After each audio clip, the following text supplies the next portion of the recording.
Hello, hello, my green skins. Welcome, welcome, welcome. Welcome to the Madhouse. I hope you guys are having a very, very good day. I'm going to be having some interesting stuff coming up shortly. I'm getting some new headphone stuff and some new gear for speakers and stuff. And hopefully, with all this added stuff, we may be having some reviews back on the channel, and if all goes well, I might even be able to get other people to come on and do the reviews with me using my computer. We can do some fun here. We might actually we might be going back to reviews very shortly if all goes well. Dream of House Hippo is up there. If you wish to pick up merch, if you wish to pick up and support the Dice Goblins, you can do that. Today, with us, we have ourselves a special little guest with us, special little ghost. Special little guest with us, Super Studio, a comic creator, working on two different comic franchises. I don't know if he has. I know he was working on one. I don't know if he's actually got the other one up and running. But we got two guys doing that, and an artist that you can find on Twitch. Hopefully, he puts his link up in the description. And yours truly, I am your war chief, your war chief in general. And with today, we have one half of the Bushwhackers, Bob the Marauder. Hello. Hello, hello, hello. All right, boys. I guess I'm talking here, so we'll see who shows up. And Bob, you still with us? Yeah, I'm still here. I am grabbing some things. Okay. Are we using the audio? The background music we typically do. Yes, it's up. It's up right now. I'm actually playing it right now. Yes, we are supposed. There we go. Audio. Well known. A guy called the White Bat Studio. I'm going to turn him up just a little bit because his synth is awesome. This guy is amazing. I'm enjoying your music, man. Please give us some more. And today we also, like I said, we have some fun with some other people. When Soups wants to put his stuff up, he can. So, boys, how did life treat you today? I know it didn't treat Bob that well. He had to watch a certain show.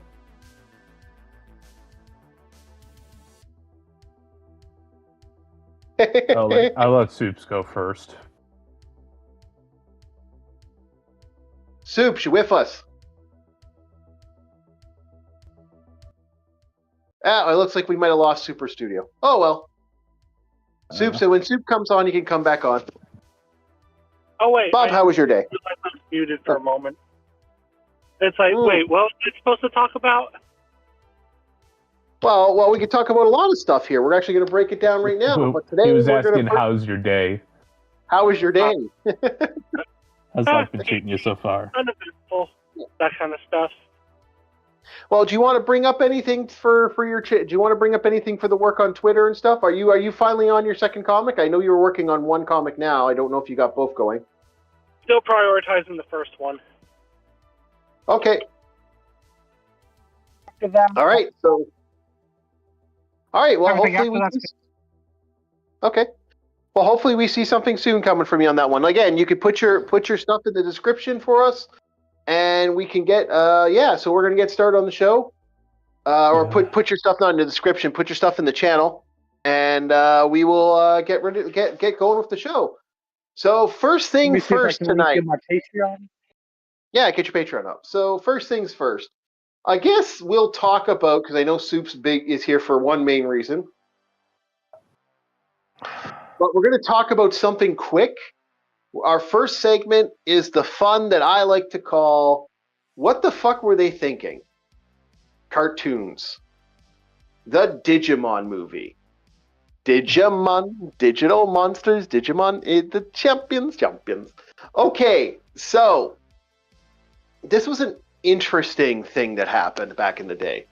For those that don't know, there's a show called Digimon. I was actually going to get an image of it, but I totally spaced out. If Bob can grab me an image, that'd be great. Of what? The Digimon thing for the Digimon cartoon from Fox. From Fox. Okay, we'll see what I can do. I mean, I'll just do a quick Google search. Yeah. Well, while you're doing that, put up Soup's Patreon and Twitch. I can only do Uh, one thing at a time. Give me a second. I'll do the Digimon. You do the thing. Okay, on it. I have to go there. Let's see if I can get the actual cart. We'll just hit this image here. I don't think this is the. Yeah, I guess I'll go with this one instead. This one has a little more in it. There's a lot for this. This was back in the day. This movie. So a lot of people like this took people by surprise back in the day. The Digimon just blew the hell up, and it was one of those ones where I was There we like, go. "Oh, thank you." Job done. Yeah, it was one of those shows that just I don't know what the hell. Like for me, this is right around the time I wasn't really watching stuff. Like I think I kind of caught Cardcaptor Sakura every once in a while, and that was about it. There was not much. I had no interest in kid shows like Digimon and Pokemon. What I was interested in, for those that didn't know, I was absolutely obsessed with some of the games. Like when Pokemon came out, I was not interested in Pokemon. Was I interested in the game? Oh, fuck yeah, I was interested in the game. Because that game was addictive as hell. Okay, there we go. There we go. Game, you mean like card game or the video games that came out from The video game was addictive. Like the first red Pokemon Red, I bought Red and Blue together. Like it's one of the few times I loved Pokemon. Like that was amazing. I remember having the Pikachu edition on Game Boy. Yeah. That Now was a fun time waster. This video game, however, the Digimon video game, this show, not interested at all. Like I caught this like early in the morning. It was literally just me waking up from like a stupor, looking around, going, "What the fuck's this show?" Oh yeah, because I actually, if I remember correctly, I moved into my first apartment when I saw this show. Because I had free cable TV for a couple months. Yeah. I had actually, so I was living on my own at the time. I was actually like on and off welfare at that point. Like it was rough. It was rough for a guy who was only like 15 when he moved out on his own. You ever watch Metabots?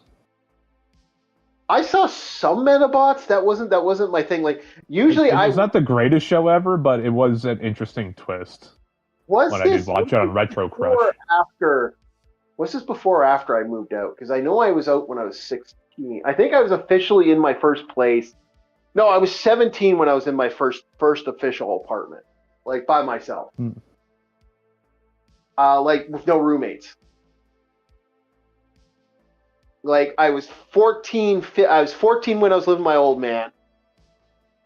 I got kicked out when I was 13. 14 when I was living with my old man. 15 I was living in, like, going from house to house, living with roommates and stuff. 16 or 16, it was like 16 or 17, I'd actually fully lived on my own. Because I think, yeah, because I was 14 when I was living with my old man at the time. Because I remember I fucked off for a period.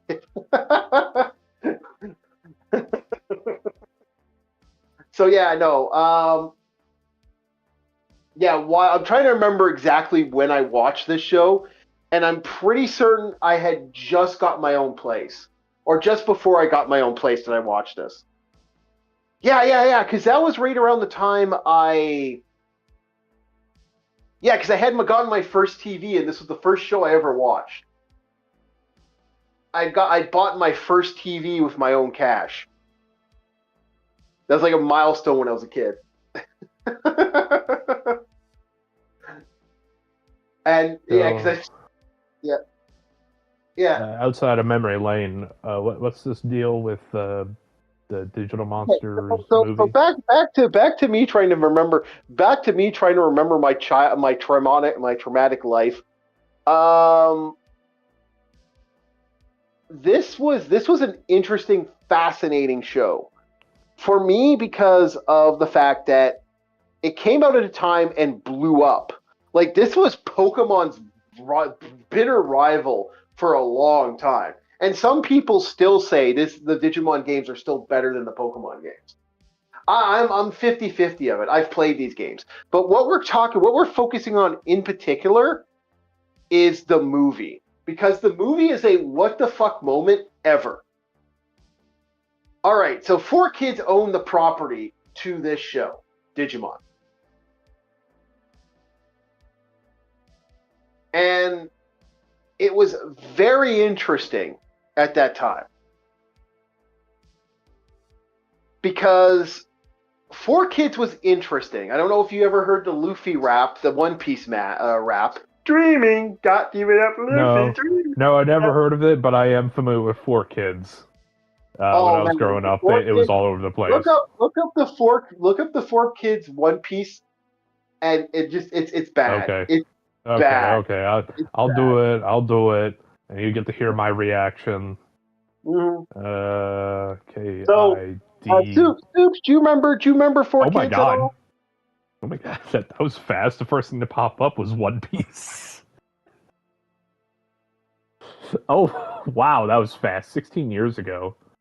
Yep. Soups, do you remember 4Kids at all? Are you muted again? Not really. I didn't really grow up with 4Kids. Okay, so you never got have that chance. Oh, you got lucky. Oh boy. Yeah, it's bad. It's bad. But anyway, so here's this extreme Japanese show, which they're trying to portray that isn't Japanese, even though 90% of the show is either in a Digimon world, a digital world, a fictional world of the digital domain, the internet, or... Wait, I remember this shit. Wait a second. Yeah. Oh my god, the fucking memory unlocked. Yeah, I know, right? Holy, it was whenever, what's his name with the long nose and the slingshot. It was that, it was that chorus whenever he came up first, and I was like, oh my god, I remember this shit. Yep. It is stupid as fuck. So anyway, they make this Japanese show. Now these guys are pushing this show like you wouldn't believe. This is so popular right now. Then it happened. They were going to release the movie. Now, if I remember correctly, the movie in Japan didn't do so. Like, it did good. Like, it did gangbusters, but it had things that America's stuff doesn't really have. One of the things that Digimon, the movie, had that America doesn't have, the runtime's a little off, because I think if I remember correctly, the movie is actually multiple episodes meshed into one thing. Like, they kind of manipulated like 3 made-for-TV movies and meshed them into one movie. That, if I remember correctly how this was worded, when I looked it up, that's what kind of came up. So this thing's all over the place. They did not know what the fuck they were doing. So they decided to create a theme for this Digimon show. Now, here's a show where a large portion of it takes place in the digital world. The rest of it takes place in Japan. So what do you think the theme to that show is? The theme of a show in Japan? Yes, a theme where a majority of it takes place in Japan, other than, I think, this girl right here, I think, is half American, half Japanese. My best guess is... It is going to sound random as fuck, but kind of the same plot as Persona. Specifically Persona 4. No. No? Okay. I was thinking of something where it's like going against the grain, using your monsters to figure out there's a big bad evil thing going down. No. It wasn't as cool as that. Theme song, the theme for this Digimon show, this Digimon movie, that majority of the kids are Asian. We're the kids of America. Whoa, we're the kids of America. What? Whoa. Wait. No. Rammstein. We're all living in America. No, we're the kids of America. That was my first thought. Was like Rammstein. We're all living in America. The song of "We're the Kids of America" being sung by a band that literally stopped existing after after 1997 or something like that. I know, but yes, it's ridiculous. But whenever I pair it with that thought of Rammstein, I was like, wait a second. This may be some lyrical genius. Because Americana is everywhere. It is one of the silliest things.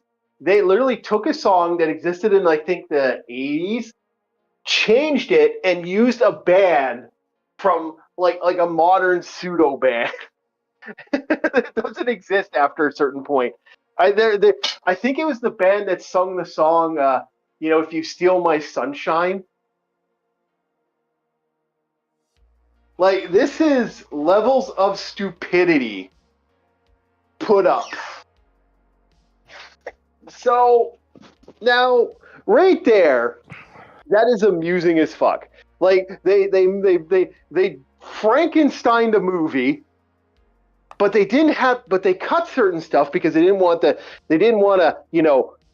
certain things that happened in the movie that were censored. They didn't want to show certain violence. So here's what they did. Now that they've cut a bunch of stuff, ruined a bunch of stuff, fucked a bunch of stuff up, they lost some time. So they put Angela Anaconda at the beginning of the show. This movie starts with the vignette of "My name is Angela, hey, hello." One of the most hated cartoons of all time. This show is despised online.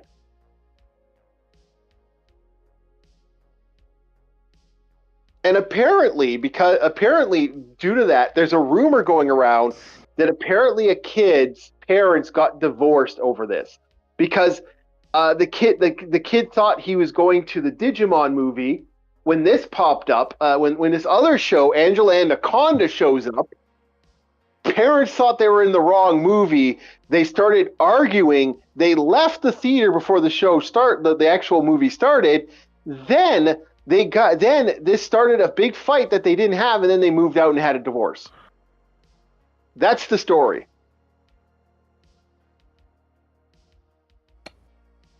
So, yeah. I'll be honest, you said that so fast and so conjoined that I was like, wait, what the fuck just happened? So apparently this kid went to the movie. Angela Anaconda started as the starter cartoon. Okay. Pissed a lot of parents off. These parents particularly thought they took their kid to the wrong show. They left. They got in a fight all the way home. The father and mother got separated the next day. They got divorced. And this happened IRL, or is this in the Digimon? No, this apparently happened in real life. This apparently happened in real life because of Angela Anaconda caused a divorce. If you get divorced over something like that, it was bound to happen already. I'll be real with you.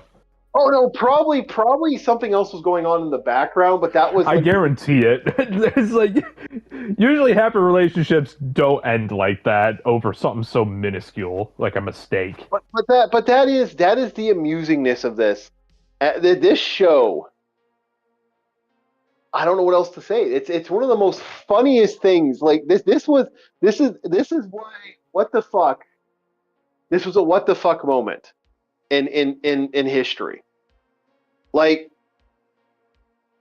to this day, I don't even know if you can find that Digimon movie now, because it's hard to get your hands on. And I know it's apparently multiple like mini movies rolled into one. Like to find that actual completed thing. This thing is insane. Is this like what was that film? Was it Generations? It was this disc that had 4 short films on it, and I remember one of them was about this red cannon and like some sort of Soviet era thing that was going on, and the whole thing was like an opera of these guys loading this cannon to fight an unknown nation. I have no idea. This was so no. What it was is basically different episodes, different like mini movies, specials to the actual TV show mashed together, and then they cut all the violence out. Oh, shit. Cannon Fodder is what I think was the name of the short film. I know what you're talking about, Bob, but that's not what we're talking about here. We're talking about Digimon. Yeah, I understand, but Memories was the name of it in 1995. So yeah, the same way that Digimon was what it is, it was a bunch of like short little things that happened, similar to Memories. No, that's not what you're. No, short little things of the same show. Well, yeah, except instead of it being different things, it's about the same show. Yeah, it was 3 movies. Yeah. What you're talking about is a vignette. That's a different thing, an anthology. This is like 3 different made for TV movies. They bashed together and made a movie and 4 kids tried to sell it. Oh, see, whenever I get on something, yeah. I have the plot. I just don't have it all the way. Yeah, and then they censored a bunch of shit, so they took stuff out, so they ended up being short. It's already butchered and stitched back together. What the fuck you put all this red tape on it for? And then they censored it. Like I said, then they censored it, and then they legit after the censoring, they moved on to the next step, and the next step from there was after the censoring was like they ended up having to put a TV show in the beginning. That's legitimately what happened here. They put another show on there, which confused kids, and parents left. Like it was actually a controversy. This was a fuck up. See, like, can I be honest? It would have been better if you started with that. Yeah, I did say. I said that this is the 3rd time I've said it. I don't know what it is, but when you describe things, it's a jumbled mess, and it's only at the end that it actually makes sense. Yeah, it's story. But now I get it. It's a stitched together thing that 4 kids bashed together, Frankensteined it, and that's why the parents got in the argument at the theater and it confused people. Because you just started off with, it looked like a different show at the beginning. It was a different show. Angela Anaconda has nothing to do with Digimon. I know. Angela Anaconda. I know, but start with the butchery bit. I did. I said that it was multiple episodes of Digimon that they basically bashed together. It was mini TV show movies that they had put all together into one movie. Yeah.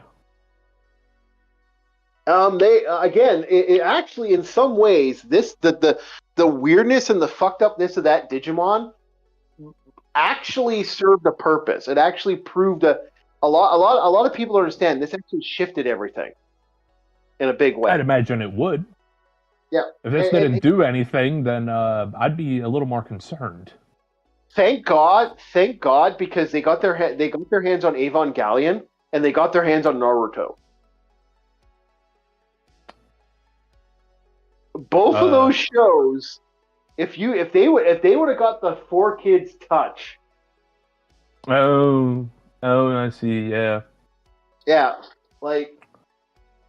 They probably would have sectioned out Naruto the same way that Cartoon Network did Steven Universe, where it's like 3 episodes of plot and 14 episodes of fucking filler.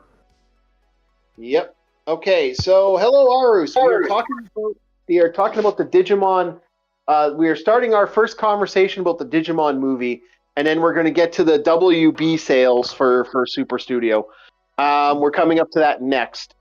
Okay, so. That is the what the fuck. Now next I'm going to be talking about how The Hills Have Eyes was put in front of a movie theater of a bunch of kids at a I believe it was either My Little Pony or Care Bears. I'm going to have to do more research on that. I believe it was The Hills Have the beginning of The Hills Have Eyes 2 was aired in front of a Care Bears movie. Oh, goodness me. You know, this reminded me of the one time when I was a kid. We rented a movie from the movie store, but my sister at the time had a horror flick put into the VCR, but we had like one of those like was it double tape VCRs at the time. So it took the horror movie and it freaked me the fuck out because I was like, wait a second, this ain't Hot Wheels. It was Hot Wheels. It was Hot Wheels getting their heads chopped off. Anyway. Yeah, but you get what I'm saying. So I know what those kids went through. I know the feeling. Wait a second, Mom. We're gonna have fun with this because legitimately, The Hills Have Eyes 2. I'm gonna look into it more. I'm gonna have you do some research on this, Bob, and I'll have you kind of look into it. But apparently, The Hills Have Eyes 2 starts with a violent rape. Oh shit! Sweet Jesus! No, literally, it starts with a violent mutant doing horrible stuff. I just wanted to see Twilight Sparkle be friends, Mom. Yeah, I think it was the My Little Pony movie. Oh my! Oh, the uproar! Those parents would have gone to war. And this happened in Easter. Ah! Oh, we're going to be talking it's about like, this. Hey, I just brought little Susie to the Easter bunny. You know, we had our pictures. She went on an Easter egg hunt. And later on today, to make her day really special, we're going to watch the My Little Pony movie. We will talk about it. We will talk about it next week. It's okay. I want those deets. I want those deets by the time we end this because that sounds fucking wild. I'm going to let you do the research. It's interesting because apparently this happened in multiple theaters. I have heard so much hearsay. Multiple theaters. Multiple. Holy fuck. Bob, you'll look into that. I will, but stop giving me more details. Stop. It's crazy. It is crazy, my friends. All right. So our next topic for today, we are talking about WB. It's official. It's official. Netflix has backed out. Now, the first thing I got to say about Netflix, by the way, good kitty. Move the hand here. My little, not My Little Pony. WB has now completely shifted. And now, apparently, the only one who has the rights to WB is Paramount Plus. And, dude, $100 billion.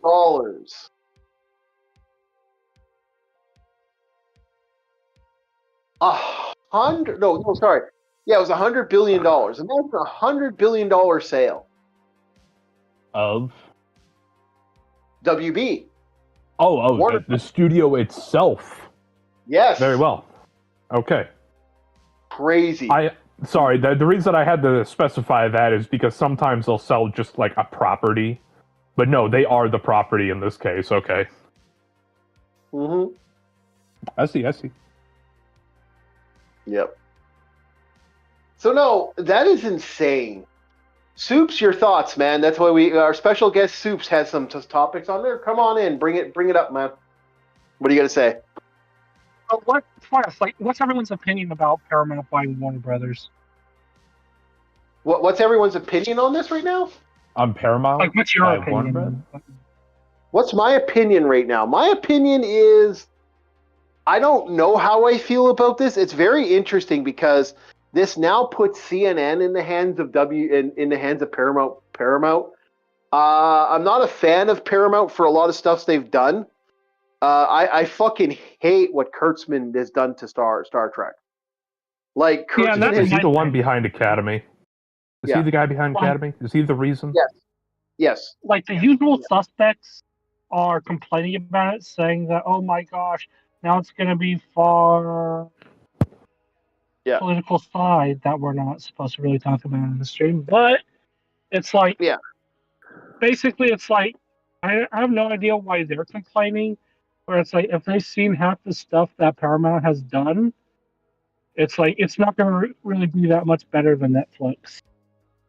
See, for me, I'll be honest. My opinion is this just seems like a movement of assets by people with way too much money to another group of people with way too much money. I'm too poor to understand this. Yeah. To me, the monopoly of this really unnerves me. I don't like the fact that they own the rights to. I don't like the fact they own the rights to WB. but I know the reason they want Warner Brothers. Like, to be honest, we know damn well what Paramount wants. They do not want Warner Brothers as a whole. I guarantee you they're going to start selling piecemealing this. The most interesting raised eyebrow I had with this, Soups, was the fact that do you know that Netflix stock went up 20% right after they said no to this deal? Huh. I mean, they went up to $84 to $94. That is fascinating. And Paramount lost some stock because of doing this. So that makes me wonder. Now, the thing is, if they get the right people to work on DC, you could fix DC to a point. I honestly think, not to be awful, the comics are dead. That's not me trying to be nasty. They don't sell. They don't make the same money. They don't even make the same money they used to back in the day when comics had concrete. Your best bet, if you're going to take that franchise of superheroes, cartoons, and then slowly build comics up based off those cartoons. That's the only way you can save the comic book industry, DC Comics. If you look at the sales right now. He ain't wrong. He ain't wrong. The one thing that got me into heroes when I was younger was actually the shows, like the old X-Men and Teen Titans. Mm-hmm. That was the only thing that got me into it, and was a few episodes of the Spider-Man show. Because it always started with that, and then kids of my same age group would then get the comics from that if they were into it enough. Yeah, that's your best bet. Like, you don't need to animate it. Go ahead. Although, objectively speaking, DC is doing a whole lot better than Marvel right now. I don't know, man. Marvel selling stuff. They're still like the big four still sell. Well, I mean, basically, like DC, it's not great, but it's better than what Marvel's do right now. Like the absolute lineup and my personal opinion of the absolute lineup, it's an absolute travesty to the characters. But apparently, it's got the new readers in right now, and now they're doing like compact digest stuff, where it's like basically manga sized and more affordable. It's all crossover shit, though. It's all crossover shit right now. Like a majority of it. Like look at DC's KO. Yeah. Like they're having not great, but better than how Marvel's doing at the moment. Here's the thing. The Marvel movie universe is doing bad. The Marvel comics have gone up a bit. Like, they're still having a big franchise on stuff. They're still extending stuff. There's still X-Men comics coming out. There's like a third age of X-Men now at this point. You have Avengers are slowly moving around. Fantastic Four is kind of lulled into nothing, but Fantastic Four always has lulls. Spider-Man is doing great. Since they got rid of Paul, Spider-Man is starting to improve. The Spider-Man from the other universe is blowing up. The brand new universe where they have Spider-Dad, where it's like an adult Spider-Man. It's adult Peter Parker with what? That's ended. Oh, is it done now? Yeah. Well, I heard they're going to do a second run from what I just heard recently. Huh. Mm. Apparently that Peter Parker people like. So, like, you also have... was the best Peter Parker. Also, Marvel like, Rival... the mainline Spider-Man comics, from what I've been peeking in, it's like it's not doing any better. It's like, yeah, Paul's out, but that's like a little too late, because it's like, to fans, it's like, if MJ and Peter aren't getting back together, what's even the point? I mean, it's like you've done irreparable damage. Yeah, and with the female, with MJ now being Venom, that has caused some issues. They brought back Frank Castle, so that's an interesting thing for Punisher. Frank Castle. He's back. He's back under the black and white. So he's back under the good skull and shit. So Again, but the problem with Marvel is they have three big franchises right now, and I know one of them they just ended one. There's the new X-Men that's come out recently. There's the new Cyclops comics that are actually the new Cyclopses are actually looking pretty good. Cyclops is getting his first official solo run, which is looking pretty good right now.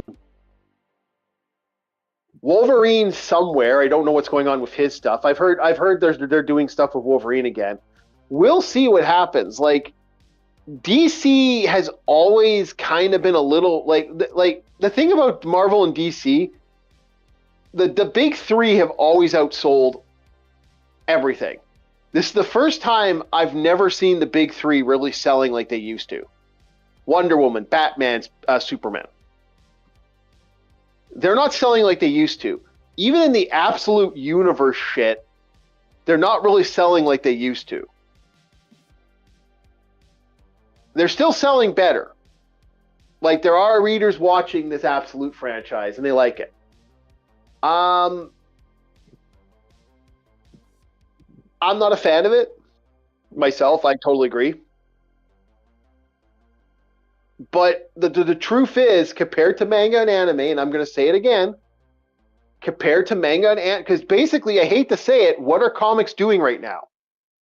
Comics are basically parroting anime and manga, not the other way around. Pretty much. Like, and that's the problem. That's the problem with the DC universe. The absolute universe is basically, you're rated MA, you're Baki the Grappler. Sorry, I'm just being honest. It's that hardcore from anime attitude. We're fucking the Batman who lifts is a character.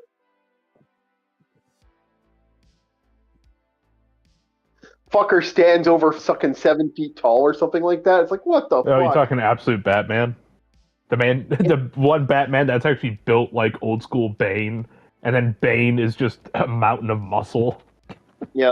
Yeah, it's like... Go ahead.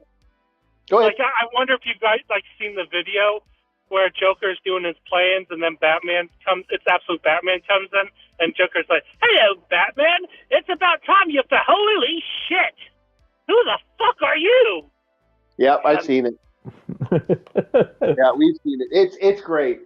Can I be honest though? Like, if you look at what the absolute Joker looks like, it's like he's a fucking Edric being.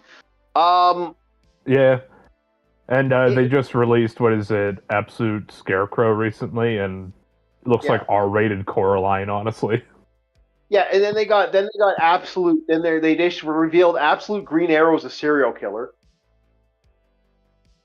So no, I'm not a fan of any of this. And that's Black Canary is a butch lesbian. Again, I'm not a fan of any of this. This has the same vibe as Injustice.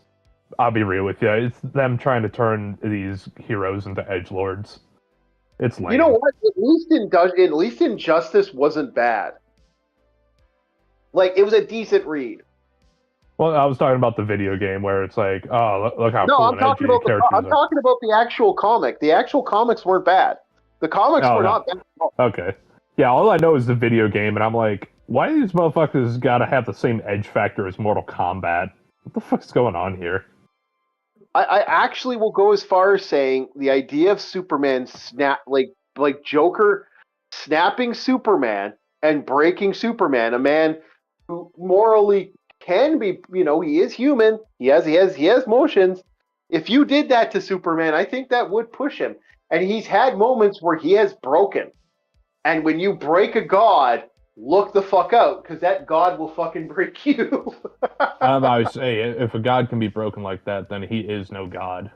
All right, I mean, because you're above mortality. Why are you thinking like them? Okay. Everyone's cutting off Super. Go ahead, Soups. And then ours you can say after. Yeah, since I don't agree with that characterization of Superman, where it's like, oh yeah, he'd break easily.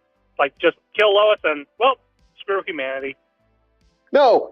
They give the Joker way too much power. No. Okay, guys. kill Lois Lane, his unborn child, and by killing them, you legitimately, while he's in a drug-induced fucking state, by her heart stopping, it nukes Metropolis and murders everyone he cares about, including his parents. Yeah, that was a little break. Sense. That was a little fucking break. That was a little break. That makes no sense, but I mean, whoever wrote it must be. I'll explain it. I'll explain it. I can easily explain it. Joker kidnapped Lois Lane. She was pregnant at the time. He hit Superman with a special version of the fear toxin. It worked. He made Lois Lane to Superman look like the most dangerous thing on the planet, Doomsday. Set up a fucking heart monitor and set up a bunch of secret nukes in Metropolis, all connected to her heart. He's trying to stop Doomsday in his brain. He not realizing when he flies up into space to try to stop him, and leaves him up in space. When the toxin wears off, she dies. His baby dies. Her heart stops. The thing go boom. And not hard. Batman couldn't stop this fucking guy.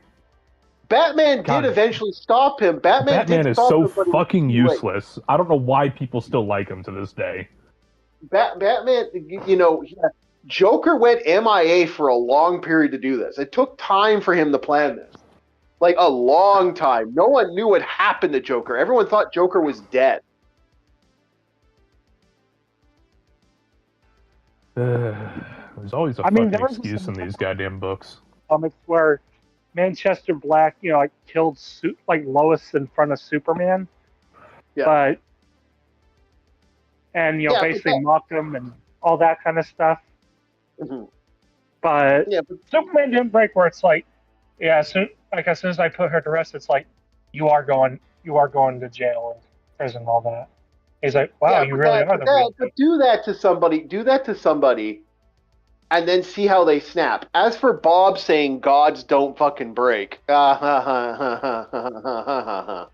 do that to some. However, when it comes to aspirational characters, that is the wrong mindset to approach them from, where it's like, well, anyone would do. It's like, yeah, but aspirational heroes are not anybody. It's like Superman, Batman. It's like, but that is a bridge. That is a bridge.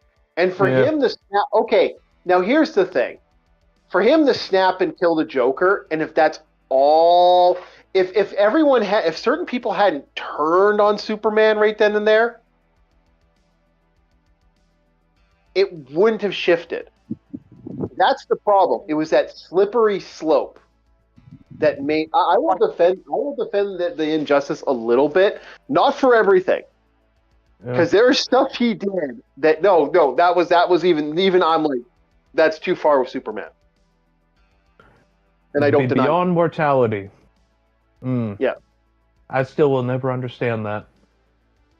It's like, oh, gods don't break, haha. No, gods do break. Gods break all the time. Yeah, which ones? Zeus. Mm-hmm. Odin. Mm-hmm. Thor, multiple times. These are gods. They break. No, that they had the title of god. There are no true gods. All right. If they're gonna snap that easy, no. Christian God once, multiple times. Actually, Christian God more than once. Give me some examples. Jonah and the whale. Hey, Jonah. Hey, Jonah. Even though I know that I am a god of divine power, I'm going to. I want you to go do this, but I don't want to do it. I don't feel like doing it. I don't think it's right. I don't want to do it. Well, you got to do it, Jonah. No, whale. Jonah. Hey, Jonah. You want to be in that whale's belly for another 5 more years? No. Do you want out? Yeah. Okay. Okay, let's next one. The Lot story. You want to talk about God being a complete fucking asshat? Hey, Lot. you believe in me and you love me, right? Yeah.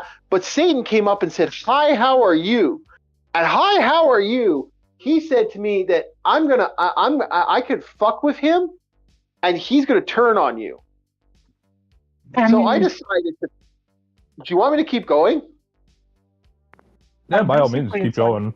I've yet to see an example here, other than you being petty. No, I'm being honest. You're trying to be petulant, but I see what you're going at. No, I'm going at that all religious gods have these moments. Because in all intents and purposes, they're somewhat written by humans, although some people will say they've been given their gifts from the divine. If you look at that, gods themselves have a breaking point. Everything has a point. Now, Superman is not a god. He's a godlike being. There's a difference. Yeah, like I said, you gave him the title Superman, of it, because it's like, but he's not worthy of such a title. I was about to say because, like, and this is like basically one of the biggest clues into where you could tell James Gunn can understand the character. Zack Snyder too, but James Gunn, I'm focused on where it's like, he called the first phase of his DCU initiative gods and monsters, and it's like, okay, if you're going to describe Superman or any of the main heroes of the Justice League, as gods, you don't understand the characters. I mean, Superman, like, he won't even entertain that kind of talk where it's like, he doesn't see himself as a god. And, he doesn't want anyone else to see him as a god. No, he doesn't. Yeah, and I respect how humble that is. Yeah, but what I'm saying from yeah. I'm going off of what you said, Chief. When God breaks, look out. That's what I'm saying. When someone like a godlike being basically says, "I've had enough," that's what happens. Now, I was being poetic when I said the God. You're literally taking it as a literal thing, but we won't get into that. Semantics, son of a bitch. Fucking goddamn. Anyway, just for that, you're watching 3 more episodes of Teenage Alien. Oh, you can't even get the name right. Oh, I hate that name, but we're gonna get into that anyway. So anyway, yeah, we are. We went off on a huge tangent, and I'm tempted because we've just ran into a little more time. It's like, well, do we really want to? Maybe we should cancel that review. So this would have made Bob's pointless. Yeah. Anyway, I won't do that. It's on you. It's your content. Yeah, I know. I'm just being a dick. Okay, so anyway, back to Warner Brothers. So, okay, the big thing that's happened right now, because we're all here. We were talking about we had the comic talk, and I always love talking that shit. I would love to talk about Superman's failings, like the Superman that fail. And I can multiply show you multiple times Superman does dick things in comics. There's a literal. Especially during the Silver Age. However, I would describe that time in DC's history, like the Silver Age. It's basically the comics equivalent to clickbait news. I would say it was growing pains. Yeah, I would say it was growing pains in a lot of ways. Like. I agree with you 100%, but I kind of looked at it as growing pains because remember this was the era where someone would have hostess burger like Joker would get like they'd be insulted because Joker stole Hostess candy or something like that. No, they're weird commercials and ads that exist in comics up to this day. Like the most recent and infamous one is the Subway. The Subway ad that DC Comics did. There's a Justice League Subway that features a certain individual. His name is Jared. Jared. He's spending free life. Still looking good. Fucking Jared Fogle. Yeah. His name is Jared, and he's spending the next 25 years in jail. Do you know the scary part is? Have you seen what he looks like now? I have. Yeah, he's ripped like a fucking. He's ripped. I was like, what the fuck? Well, of course he's got to get ripped. Otherwise, he's got to get fogled in jail. Yep. Oh, they apparently, yeah, he's not allowed in Gen Pop. Like, I don't think, and he had enough money that I don't think they're going to put him in. They're not going to put him in they're not going to put him in a Supermax. Like, they ain't putting him in some Florida jail where there's like fucking, they're like 15 people in one fucking room. That would end bad. It's gonna read out like whenever you die in the first Fallout. Yeah. And there, laid upon the floor, was the remnants of Jared Fogle. A piece Cursed of shit. is his name. Yeah, never to be remembered outside of hatred. Yep. And his last moment. Honestly, dude, the Fallout death scenes go fucking hard. They do. Go ahead. His last moments, he truly ate fresh. Yep. You almost made me cough when I was taking a rip. I was like, goddamn. Subway is famous for their salads, and he got his salad sauce. Anyway, we are getting way off topic. Anyway, so the big purchase is Harry Potter. That is huge, and Netflix wants Harry Potter. In my opinion, Harry Potter is so situational. I wouldn't want to touch that fucker with a 10-foot pole. I love Harry Potter, but I also think Harry Potter is very dangerous. Harry Potter's fucking lame.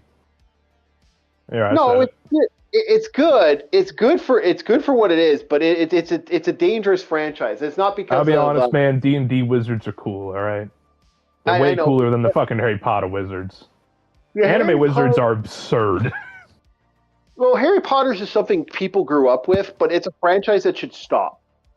Yes, I honestly, again, it's the same thing with what Amazon now has James Bond.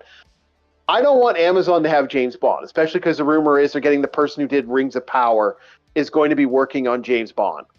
I want James Bond to just be remembered as the old school films, and that's about it. All right, stop trying to rehash shit. Yeah, because James Bond is a big thing. So that's my problem. So you got two things. Now, the big thing that happened is apparently they had a market right now. They had like a town hall where they had all these people. It's like, oh, we're not changing anything, guys. Don't worry. Oh no, things are going to get changed. The other big thing is for a lot of political people, they're furious because they've just lost the rights to CNN. CNN is a large portion of the Warner Brothers stuff, and with that being bought out, they have the rights to that shit. Now, personally, I would fucking close CNN down. It's a fucking money pit right now.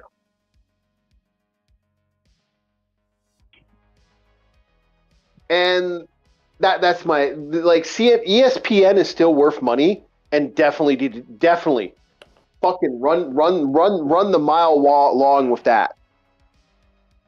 I think the only thing we're going to see recently, here's what they have to do. If they were smart, if Paramount Plus was smart, release every Warner Brother cartoon, every DC cartoon, period.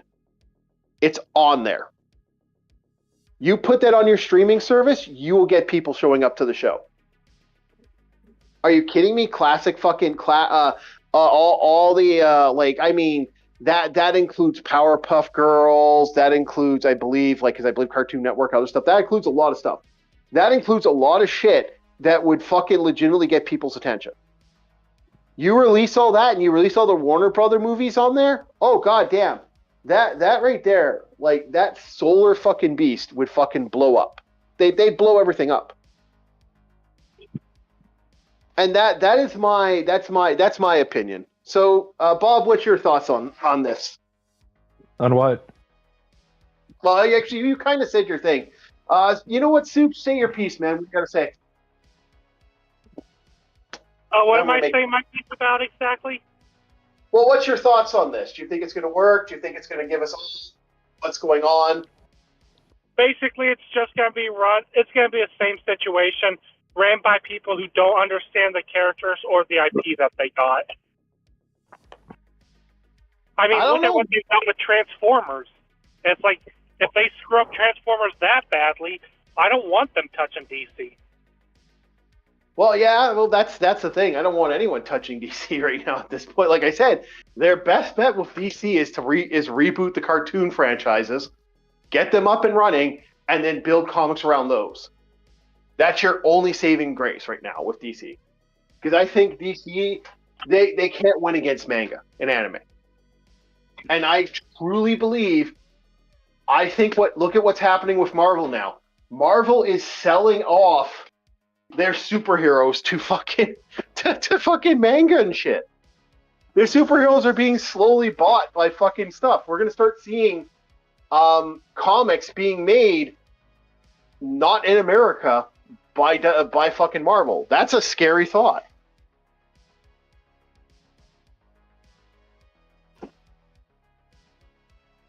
Like that is lost right there. You might as well consider that lost. All right, boys, I'm going to go take a wicked yes, and we're going to get to the fun one. I'll be right back.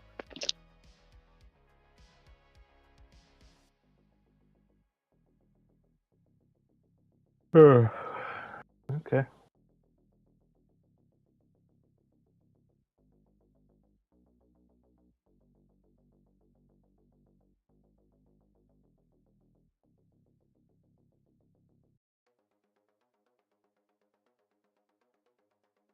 Everything's gone quiet all of a sudden.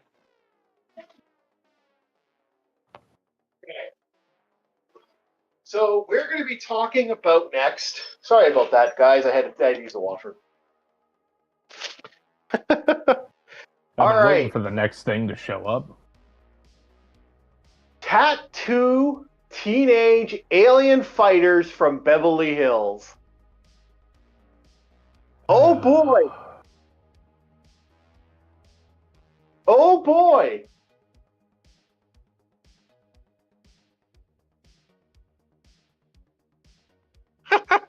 I need to get better music for this. I need something. So we're having a review of we're gonna have a couple of these fun reviews because I think we're gonna go into these old Power Ranger things eventually. This is an interesting show produced by Deke, who later got Power Rangers, if I remember correctly. Like Saban lost their rights to Power Rangers. They wanted to create their own Power Rangers with Blackjack and hookers. Meanwhile, everybody looks like a goddamn hooker. Fucking Gimp Rangers. This show is next level what the fuck. Now, a little fun fact about the individuals in this show. From what I've been reading, these were all American Gladiators. And if you know what happened with the original American Gladiators franchise, oh boy, not only did they have to deal with their own personal health, so if any of these guys got hurt, guess what? It comes out of their own fucking pocket.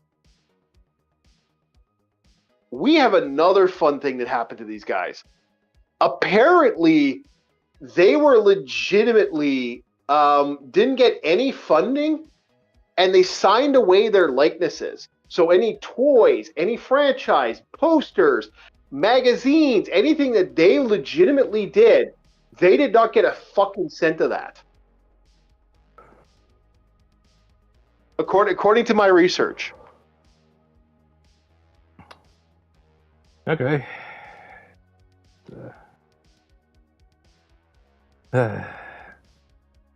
Fucked up, right?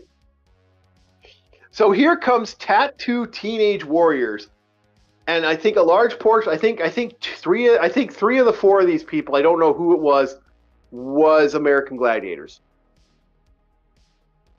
So let's start with the kid portion of this show. We start off with our teenagers. What's your thoughts on our teenage group here? I don't know how any of them are quote-unquote friends. I don't know how they came together outside of that science project in the first episode. That was it. But yeah, they all feel like caricatures. Typically, you have four friends working on a science project in like these kid shows, and they all get along relatively well, or maybe they learn to accept each other. But no, throughout all these episodes, it just everything feels so fucking ham-fisted. Like, hey, we're friends, let's do the thing, but it's not on friendly terms. Yeah. Everyone's just a fucking cock meat sandwich, except for the black guy. The black guy's actually kind of chill because he's doing his own thing. All right, he's a smart guy. He's a science guy, and it's like, okay, he's the only character I like on the good guy side. Yeah. It's pretty bad, and that's the funny thing. The bad guys, okay, other than the costume for the main bad guy, actually doesn't look awful. It's not great. It's the only costume that looks good. Yeah, it looks like a Power Ranger villain. That's the funny thing. But it doesn't look like a main Power Ranger villain. It looks like one of the side characters. The thing that annoys me about the guy is his nasal guard. What looks like he's wearing like a nasal helm. It's bent forward, and I'm like, make it flush with the mask. Why'd they do that? It bothers me. It's just that nose guard that it just looks awful. Yeah. So basically, these kids transform into tattoo warriors, the Sentinels or Galactic Guardians. Galactic Sentinels, I think it was. Yeah. This is what the Galactic Guardians look like. Fucking gimps. They legitimately now rumor has it the reason the masks have these weird face spray or whatever, like, I don't know if that's actually a mask. I don't think that's a Power Ranger reference. Rumor has it because they didn't have their likenesses, they actually had to wear masks to cover themselves up a little more. That's the one rumor I found. I don't know if that's true or not. I'm not even 100% sure if that's just them sprayed their faces. Like, no, it doesn't. That's a legit piece of plastic on their face that's connected to their GIMP mask. Here's the problem. They don't even look like luchadors, so they don't look cool. And the guy in black really does look like a GIMP, and I think it's just because of the way his top and his shorts are. Okay, because that right there looks like face paint. Yeah, it's not face paint. That's just like some chrome bit of the mask that they wear. I don't know, man. Because even when the characters are talking, I could tell they're not tight-lipped because there would at least be some movement as they're... Because, you know, when you're doing fucking stupid-ass cartwheels and you're jumping and shit, you're gonna breathe. So you're gonna have to do, like, an inhale before you do something, and I looked at it. No, that's just a mask. It's not, like, spray-painted lips or anything. Yeah, I thought, because it looked kind of that way. Okay, here's the thing about it. That was the most funniest thing about us watching this. I knew the fight scenes were going to drive you batty. Like, I still love the fact that the beginning scene, like that one scene, it's like, we're going to do something, we're going to explore, we're going to find out something. Let's sneak around and find out where the bad guy is. Cartwheel! I was like, oh my You scout that way, I scout this way. And it's like, no, let's not walk over, try to be like sneaky walk, because it's like these guys got the Kung Fu Ninja thing going down. No, let's cartwheel. And then the monster sneaks up fucking behind him. It's like, oh, I don't know, maybe because they spotted you because you're doing fucking cartwheels! Fuck! A little level of peripheral vision and, like, awareness would stop that monster from sneaking up on you. You're supposed to be doing a scout mission. What the fuck are you doing gymnastics for? I'm gonna sound like I'm coming from fucking Chicago over here. You know what I love about it? Another thing I loved about this fight, the fight sequences in this show, which I still think are absolutely hysterical. There is a scene where one of the characters, to fight the monster, she turns around and does this pirouette. It was a gymnast maneuver she did. And I started laughing because, like, oh, wait, I know what that maneuver is because I actually dated a gymnast way back in the day. Yeah. Jeez. No. Are we gonna ignore like the first fight they do where everybody does the same flip maneuver to avoid the samurai's little sword blast?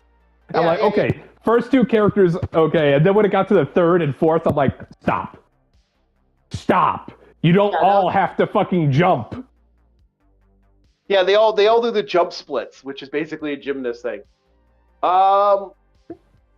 Even the combat in this, they would fight, and it would be like a kick fight or a left fight or this fight. It was really bad. They have these melee weapons, yet they shoot lasers out of them, and it's like there's no clashing of swords whatsoever. Like, fuck, okay, what's her name? The chick in the bright blue. That chick in the bright blue has like one of those hook swords from China. Yeah. But she doesn't swing with it. She just shows you the guard, and then like crescent blade laser things come out. I'm like, what the fuck am I watching? Dude, the guy in the yellow. By the way, that weird ass shuriken thing that's always folded. Yeah. That is literally throwing. They're throwing not daggers, but there's some sort of throwing weapon. I can't remember what they're called. But they're actually like he's holding two weapons because that's the same weapon. You throw them. I just can't remember the name of them. They're When I looked at it, it looks like you turn it sideways to where it's perpendicular to the other blade, and it turns into like some shuriken looking thing. No. That's two individual weapons. Oh, they're not bolted together at all? No. Ew. That's Yeah. Sometimes I hate the things you elucidate me to. Sometimes you're an idiot. But in this case, like I said, I wasn't kidding when I want the producer, the one who funded this, and the other guy to be tied to a pole and have their feet beaten. This is a family-friendly LSD trip. This was a money laundering scheme in the form of a kid show. A kid show that lasted 40 episodes. How? Fucking how? There are shows that are actually better than this by league and miles. Cadillacs and Dinosaur only got 12 episodes, which only got 2 seasons, which actually I think a third season would have been cool. I liked Cadillacs and Dinosaurs. Yep. Yeah, Cadillacs and Dinosaurs got 12 episodes. This got 40. It was the same thing with like Code Lyoko. I know Code Lyoko wasn't the greatest thing ever, but it was better than this. Code Lyoko actually finished. I know, but there was part of me where I just wanted more. Yeah. Actually, because I like the concept that they did. You know, it's 2D animation for the real world, 3D animation for like the computer world. That was neat. Yeah, Code Lyoko finished. This show actually went for 40 episodes. Like, yeah, but 40 episodes of... I would actually go as far as saying the live-action Sailor Moon had better fighting in it. Yeah. Live-action Sailor Moon. All right. Chief, what is one positive thing that we can say about this? You go first, and I'll say mine. One good thing. Me? Yeah. Oh, I got content out of it. Fair. Okay, fair. Yeah, you got me there. The one thing I actually liked about the show was the brain monster. I kind of want that costume. Okay. That was the only well-designed thing that I saw there besides like the big bad villain. And I was like, that brain monster's cool. It jiggles and shit. It was like, all right, the fight sucks, but that's a cool monster costume. Okay, so our chat won't shut the fuck up about it. Okay, guys, I understand something big happened. We're going to talk about it right now. Bad news. I'm not. Yeah, I just did. Bad news. I didn't see anything. Yeah, shut up. Bad news, guys. Big news. Bad news. Bruce Campbell has cancer. Where the fuck are you seeing this? Fucking 3 places now because it'll look. That's all I'm hearing. That's all I'm hearing on my end. You're talking through like your internet messenger. I thought you were talking about the YouTube chat or some shit. You got me going fucking crazy here. This isn't YouTube chat. This is legit. We're getting stuff on Discord. That sucks. Okay. That sucks. I'm sad. I'm sad to hear Bruce Campbell has been a legacy. Okay, the king. I will say it. the King of the B movie. That's basically Bruce Campbell. He has legitimately been in so many movies that people are like, "Oh wait, that's Bruce Campbell." He even has like a secret cameo in Darkman. Okay. He's a hidden gem. He's a great actor. Sad to hear. Soups, any thoughts on the whole? Just finding out what happened with Bruce.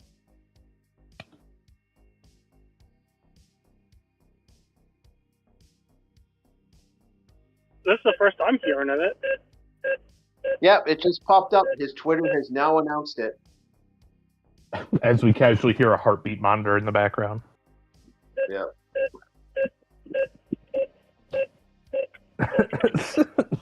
It's so morbid. It's just a heartbeat monitor. Okay. I'm at an ATM right now, so that's the noise you're hearing. Okay. But right. So the tattooed teenage thing. That was chick, just morbidly, coincidental. I gotcha. So the tattooed teenage thing. All right. I don't know who wrote the characters, but outside of the smart kid, they're all really fucking unlikable. Everything about them is unlikable. Yeah, it's like we are the blonde chick pissed me off with the one line talking to the blonde guy. Yeah. Where she said, "Don't you ever go against the grain? Don't you ever break the rules? You don't think irrationally." And she states it like it's a bad thing. It's like a kid his age, a teenager thinking rationally before they do something is so fucking rare it should be treasured, all right? Especially back in this time period. Okay, so now we are moving to the video game portion of this. We can keep talking about teenage tattoo warriors if you want. They're again, his literal. They literally say in the show. There we go. Got to get that. There we go. Got it.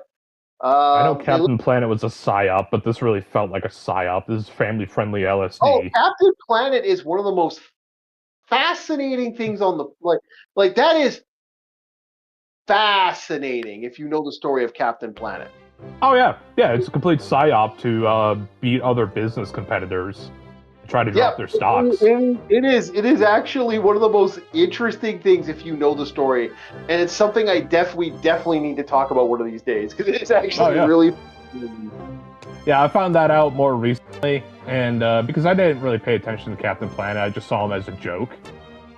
But when you put everything together, including when you have like the generation that's just after the hippie movement, and then they have kids, and then they show them Captain Planet, it's just like it all pieces together, and it's kind of scary how well connected this web is. It is a web, and it is a fascinating thing that Captain Planet did.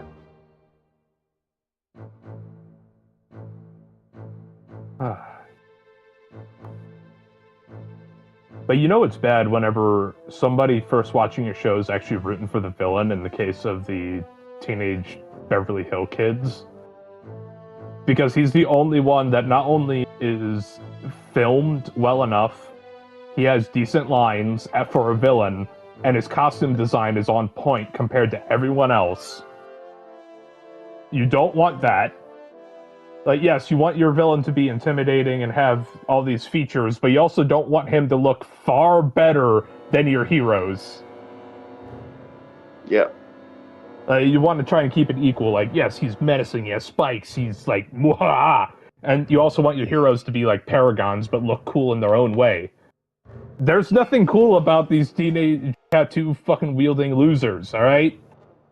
Yeah. And again, it's a sad story, the fact that you find out what happened with a lot of the American gladiators and what legitimately a lot of them never got half the money that they were earned. Like they got fucked over, like really bad. Yeah. Every time I look at the guy in black, I always think of the one dude from Gachi Muchi. Deep, dark fantasies. That was my first initial thought when I saw that black mask with the little chrome face. Was that dude describing how he became an escort and made his entire house a dungeon. You don't want that. That's bad. Yeah. Go ahead. Go ahead. Yeah. No, it is sad. So again, we're going to have our conversations about that. But now that we're on the video game, we're going to talk about other stuff that's going on in the. So with the rumors of 6th edition, I never did get a response from Ed Greenwood. I don't think he responded to me when I asked him, is he actually gotten the rights to 6th edition? So that brought some suspicion to me. But my other big fascinating story with the new D&D, it looks like there's some interesting side stuff. We're gonna see what happens with the monsters of Dungeons and the monsters and stuff. What do you think they're gonna do with that? And how would you change the monsters in D&D? Like, if you were today, they're like, okay, we're firing all the editorial staff. They fucked it up. We're creating a brand new monster manual. What would you do? Okay, I would bring back the complete villainous races. That's the first thing I'd do. It's like, yes, the drow are slavers. On occasion, the orcs are slavers. That is legit the first thing, is I'm bringing all the comically evil races back. What else? There wouldn't be this little romance, slice of life thing in the tavern. It's like, no, I want the tavern to be a place you stay for like 5 seconds, alright? I don't want it to be cozy in the same sense that we have like, oh yes, let's spend an entire day in the tavern. No. You stay in the tavern too long, people are going to spot you, and then bad actors are going to start approaching you because they realize, oh, this is a person that stops here all the time. Yeah. I think I could run their pockets or two, you know? I want you to have the mindset of an adventurer going into some unknown town, and there's always going to be something over your shoulder, because that is the adventuring life. It is not a cozy thing. Yeah, I get what you're saying.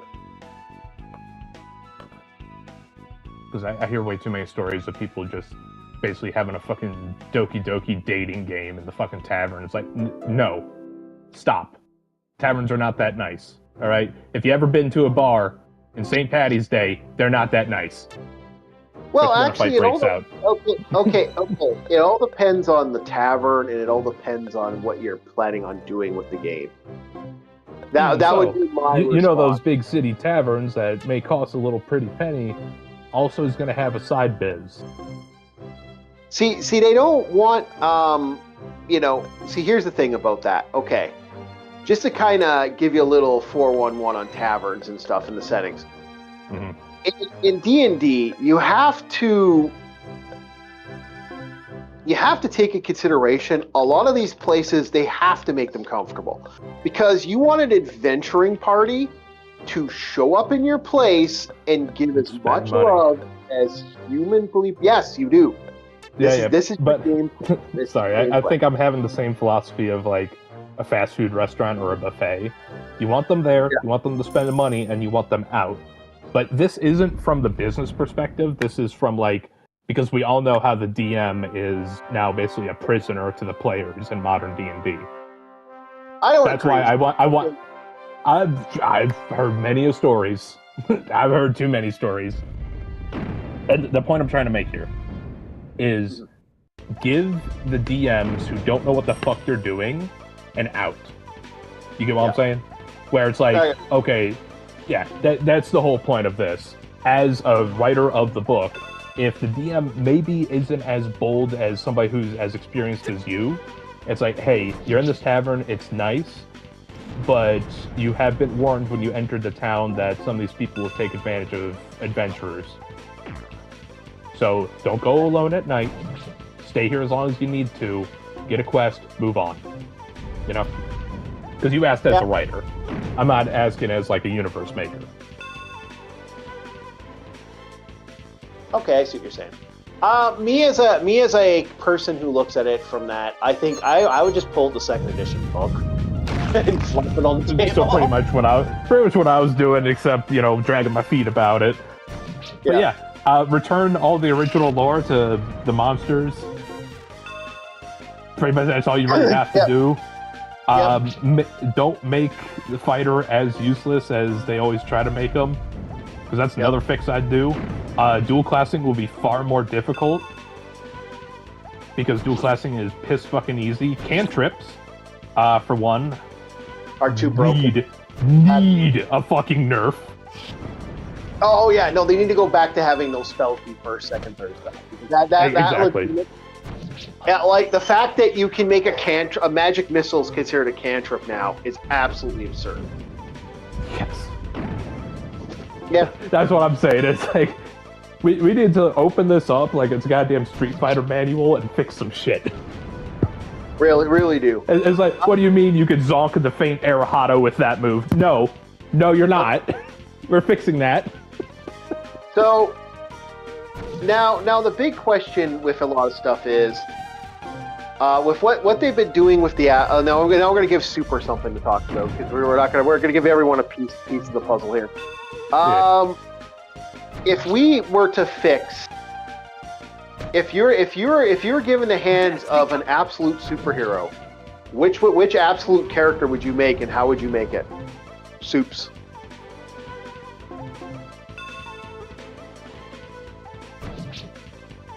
You there, Soups, or did we lose you? You never fight against justice. I think he's muted again. I'm still here. Yeah. So I'm asking you an honest question on the matter. Like, if you, let's say Marvel said, DC says to you, we're going to give you an absolute superhero. Who is it, and how would you make that comic?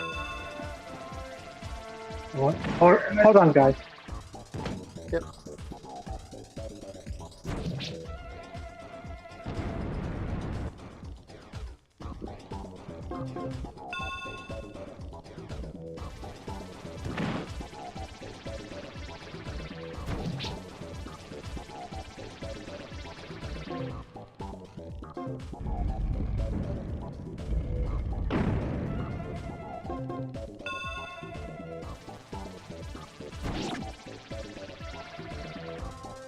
You.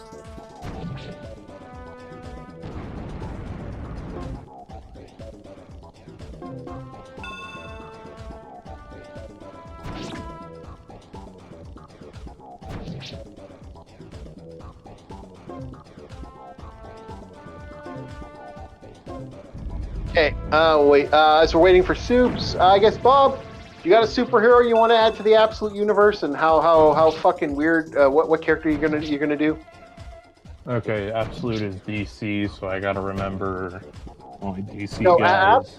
Absolute is the over-the-top violent DC's franchise. Yeah, but you get what I'm saying. It's not Marvel, so I can't mention a Marvel guy. I gotta my hero's a villain. DC. Actually, who was one of my favorite Batman villains when I was younger?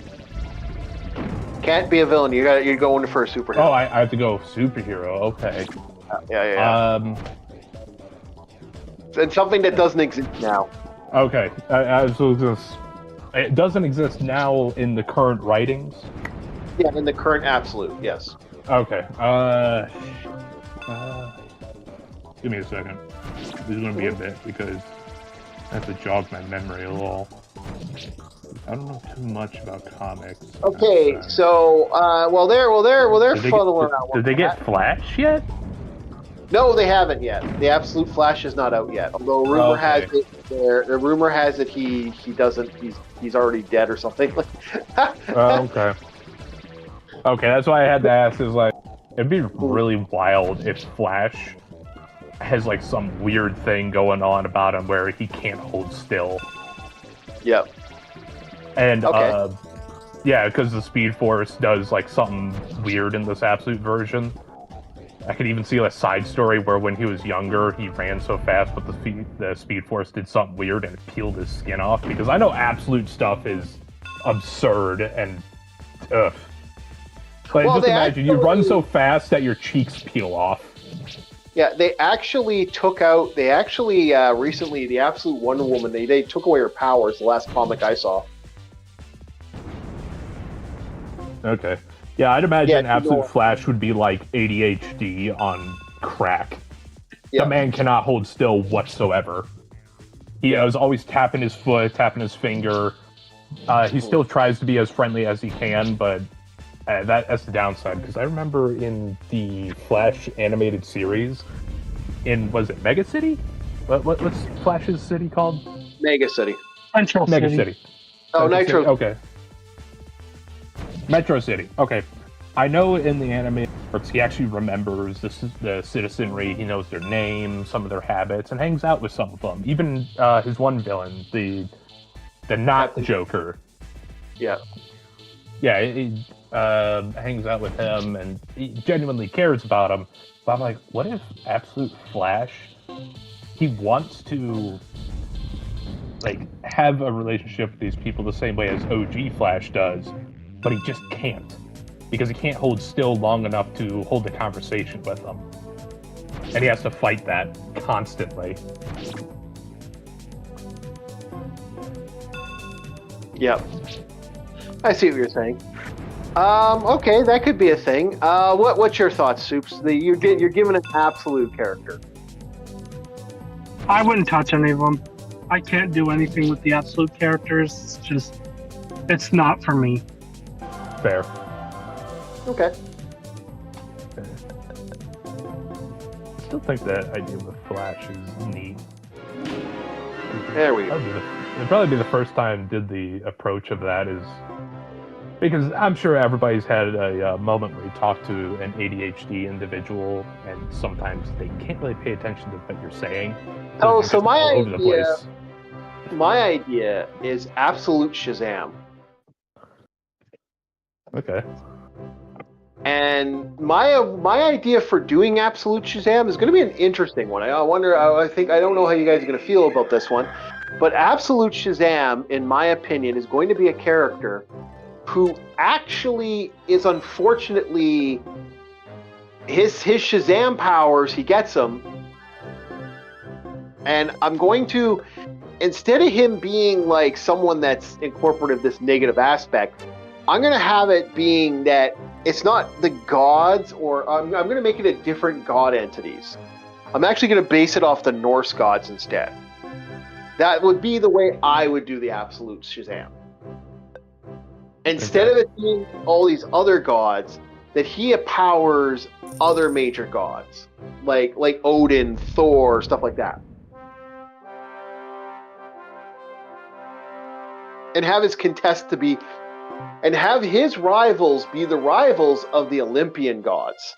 So this guy is unfortunately, this puts him in direct negative response to the Olympian gods, which could lead up to like a god fight.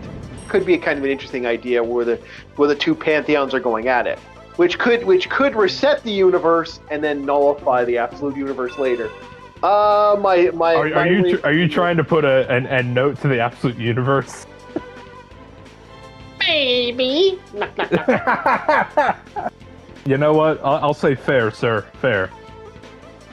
Look, I want to get rid of I hate the absolute universe just as much as Soups does.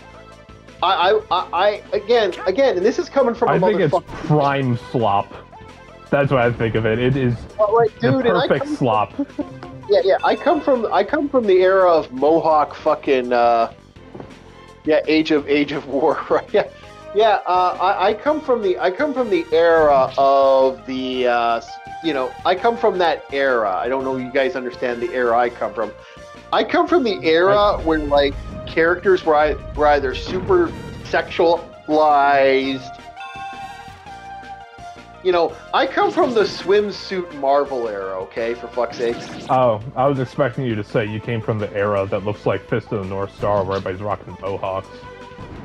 Oh, I came from that era too. It's just like he walks down the street and there's like 5 dudes wearing mohawks. They all look like background villains. I came from that area. I came from Mr. Strong, where they had the fucking guy with the little fucking tuft of hair, and he's just nothing but a pure ball of muscle. I came from that era. That's my era of comics. I remember playing X-Men with people, and I was. It was one of the stupidest things I did when I was a kid, and I thought I was a moron for doing it. And I thought I was a dum-dum, but that's just me. There we go. But no, that was me for my era. My era of comics was that. And again, I had the early He-Mans. I had like the shit from when I say I came from that era of like when we had the characters. Again, I know I actually knew what the New Guardians were. I read the Runaways when they first came out. I read some of these earlier comics back in the day. Or I had them. Yeah. The big launch thing for me back in the day was the 2099 and the crossover. That was the big thing for me. But that wasn't the comics I was looking into at the time. I was in another fucking atmosphere for comics. I was from the era where I started looking at comics like Wizard 9. Or, again, Kiss Psycho Circus, for example, which is something we're going to be looking at sometime in the future. Like the band Kiss? Yes, the band Kiss had a fucking, no word of a lie, Kiss had an actual band, the band Kiss had actually made a comic book franchise. Not their only comic book franchise, but it was one of their more modern comic book franchise. It has a Todd McFarlane look to it. Okay. I would say, is this akin to like the Beatles show? With like the animation style. He said Todd McFarlane. And the guy who did was it Fairly Odd Parents, or am I thinking the wrong guy? Oh, who the fuck are you? No, Spawn. Okay. And I had Fairly Odd Parents. I don't know who that was. That was something Chip something. I can't remember the guy's name. Okay, yeah. Getting my names mixed up. Yeah. Todd McFarlane was like one of the largest producers. Like basically his story is him and a bunch of other guys were working in Marvel Comics at the time. And they were, I believe he was one of the artists or one of the writers of, he was the head artist or side artist / writer for Spider-Man. And there were some other guys, and they basically said, fuck it, we don't want to do this anymore because of like, they were being told, oh, you can't do this, you can't do that, you can't do this. And so this caused issues, and Todd, being Todd, basically went, well, I don't care. I want my stuff, and because he wasn't getting his stuff, he basically became an asshole about the matter.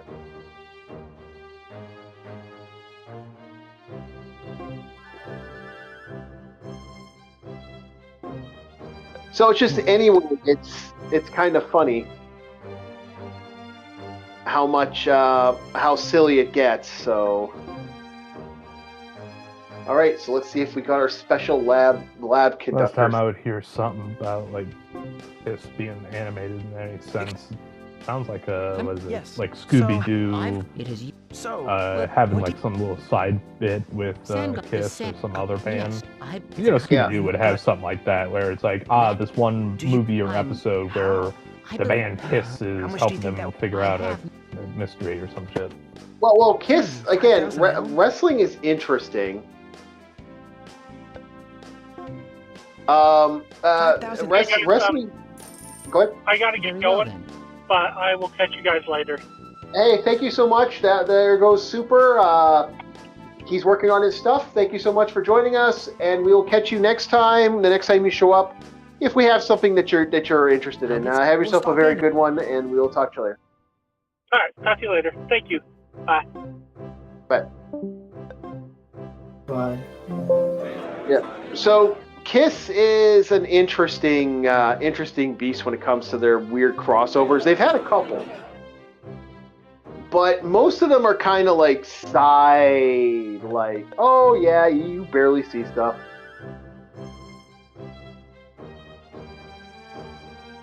It's kind of funny. I love the costume she's wearing. She's wearing a tutu dress. But the tutu dress is, if you look at it very carefully for this character, Misha, her tutu dress is literally, you can see through it. So you can see her legs. what the hell is with these characters' costumes? I love how they're just this over-the-top, super sexual that you never really would see back in the day. What the hell? You know, anime back in the day, boys. Anime back in the day. Mm-hmm. Love anime back in the day, man. So yeah. Any thoughts on? Excuse me. Sir. Any other thoughts on what you Yes, would sir. do with the Absolute Universe? Asking me or ours? Wait. I'm asking ours. What's your Yes. thoughts on it? Though Who I would you said- take but for the that's Absolute Universe if you're going to have an Absolute character?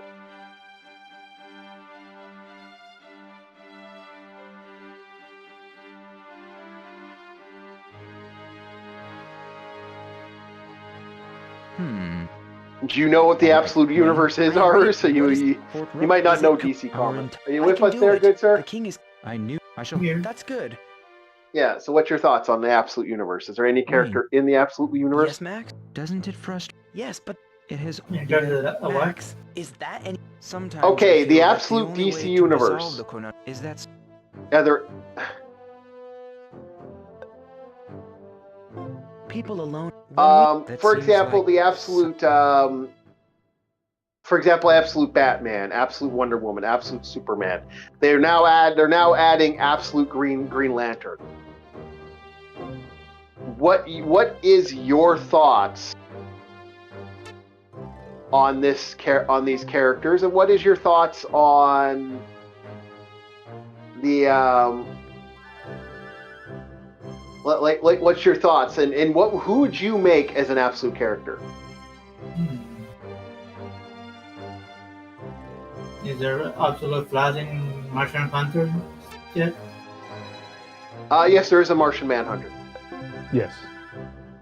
The Martian Manhunter is a guy possessed by an alien. A very eldritch looking one. Titan character. Okay. How about any thoughts on maybe Excuse me. I think there isn't an Absolute Have Green you? Lantern Certainly, yet. They haven't done that yet. This is the transmission device. I need to make one. With this Is device, there Absolute Superman? What do you mean? There is an Absolute Superman. Oh, yeah, that's This number. armor, That was however, I have that was the supplemented three. with The a three liquid they started was catalyst to aid Absolute command Superman, transmission. Absolute Wonder Woman, and Absolute Batman. Absolute Martian Manhunter is just coming out, and Absolute Green Arrow is also coming out shortly. If there's an Absolute Green Arrow, then they absolutely need an Absolute Green Lantern. Who? Absolute, Yeah, Green Lantern. Absolute Green Lantern. Yeah, Green Lantern. Yeah. Well, I don't know what they're going to do with that. Actually, that's going to be an interesting one. We're back. Bob, other Absolute superheroes you want to see? Anybody in particular? While I go and someone's at the here. Okay.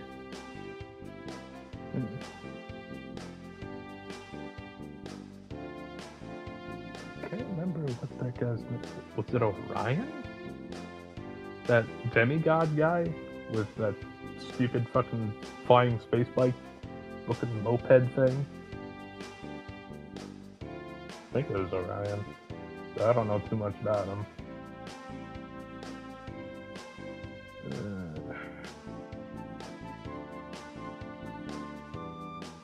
gonna be difficult.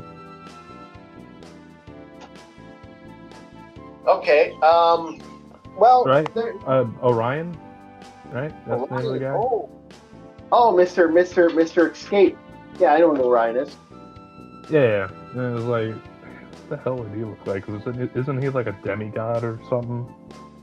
Well, you can't really do Orion because he's technically Darkseid, and Darkseid. It's weird how this universe exists. Okay. Yeah, we're 'Cause hearing. Sorry if I'm a little. Oh, if you heard me, yeah. Oh, okay. Yes, I know you're working on your new 3D model. I saw that. This morning. I didn't get to all of it, but I did see some of it.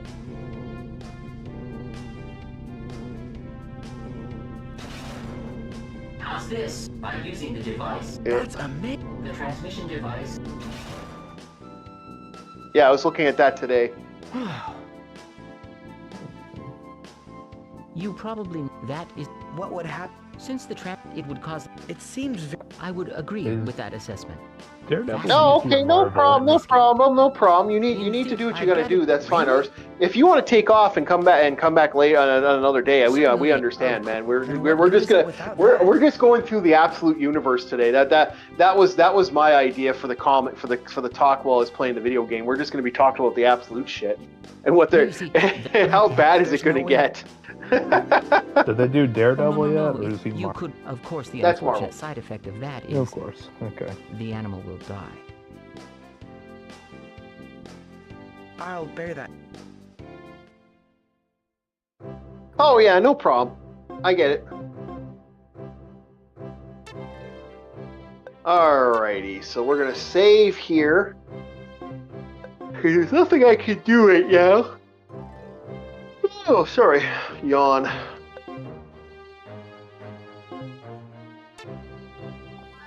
I'm interested to see, okay, do you think they should do an absolute... okay, here's my question to you. Do you think absolute TV shows could work? Now that you need to probably have to be on late night. Of course you will meet. Understood. And know that when I don't know, man. They've done some hardcore shit over the years with the superheroes. Enemy reinforcements from arriving by sea. Yeah, comics isn't that weird. The naval, I believe. I see. However, In between, right. Let's yeah, go. because it's like you think comics is kid stuff, and then you see what's actually in certain comics, and it's like you don't want little Timmy reading this, all right? I mean, because I've seen some graphic fucking comics when I was younger. I was like, holy shit. Dude, in Teen Titans, during the wedding of Starfire and Raven, they legitimately... Oh my god. Holy shit. That. I don't know what else to say about that one. That one was nightmare fuel. What they did to well, basically Raven showed up, and Raven was possessed by Trigon, and Raven basically banged. It's that fucked up. Raven banged. I can't believe I'm saying this. This is how fucked up it is. Raven decided to have sex with what's her face there, with fucking Starfire. That's an actual. You paused for such dramaticism, and I'm just like, that just sounds like R34, my guy. A little A, a little B. I'm about to say you stalled for so fucking long. I was expecting it to be something truly atrocious, and I'm just like, that's just R34. Yeah, but that's a comic kids bought, man. Okay. I don't know why you do that. You always stall for something that has no oomph. That's a lot of oomph. Yeah. I disagree, but okay.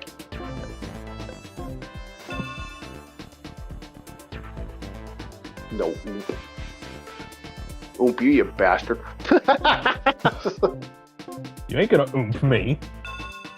Not unless you pay. Yeah, I know.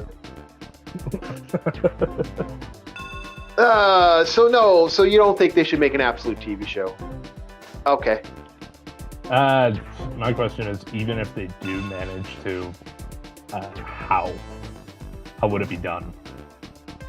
You could just base it off the comics, man. Like that. No, could not be that. Not that. Yeah. Like animation style, production.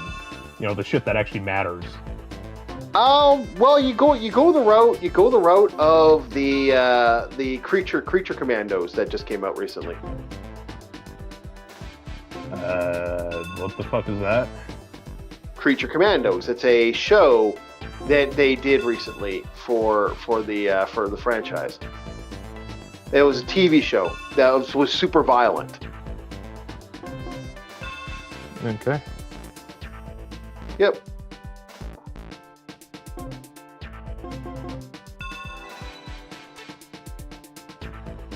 Are we gonna get attacked yet? I'm like waiting for the attack.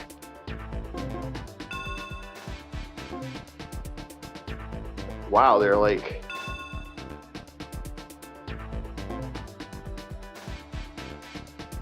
I'm gonna go back here just in case. Defense.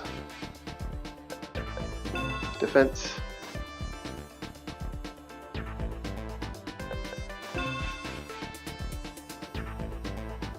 Ah, there we go. You think Absolute could be like Sin City, where it only shows up late at night? Something more equated to adults? Yeah, I think that'd be the best way to go about it. Yeah. So I've looked into some of the things here and there. It's just like, oh, sweet Jesus. Joker, outside of the Eldritch stuff, that orphan story with them, and I was like, what the fuck? Yeah, I agree.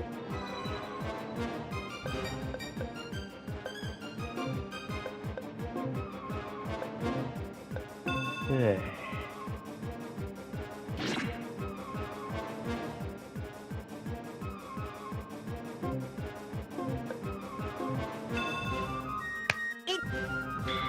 I agree, it's kind of messed up if you think about it.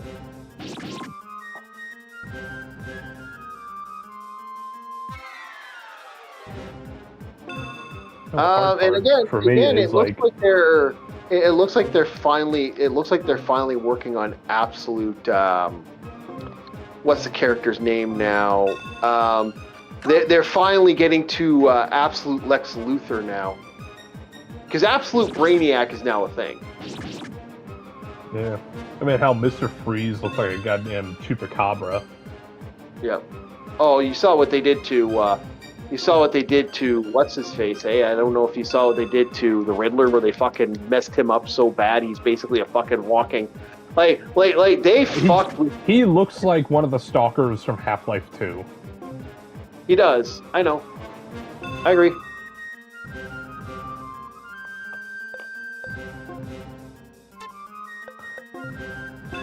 It just looks bad. At this point, it's not even going to be Batman fighting villains. He's just fighting the monster of the week. It's not even a villain anymore.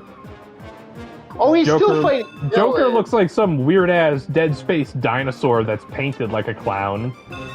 That's Mr. really Freeze, like I said, looks like a chupacabra. What next? Fucking Mothman's going to be an actual Mothman? Man-Bat's just going to be a fucking gargoyle? Yeah, it's Eldritch beings, basically. Yeah. It's no longer going to be Batman trying to talk down the Joker or whatever the fuck. It's Monster Hunter, Batman Edition. Yeah, exactly. I see what you're saying. I think we finally got the whole crew to reveal themselves. At least Absolute Scarecrow looks like a dude. A very fucked up dude, but looks like a dude. I don't know how he sees. I don't know if he even can see. Yep.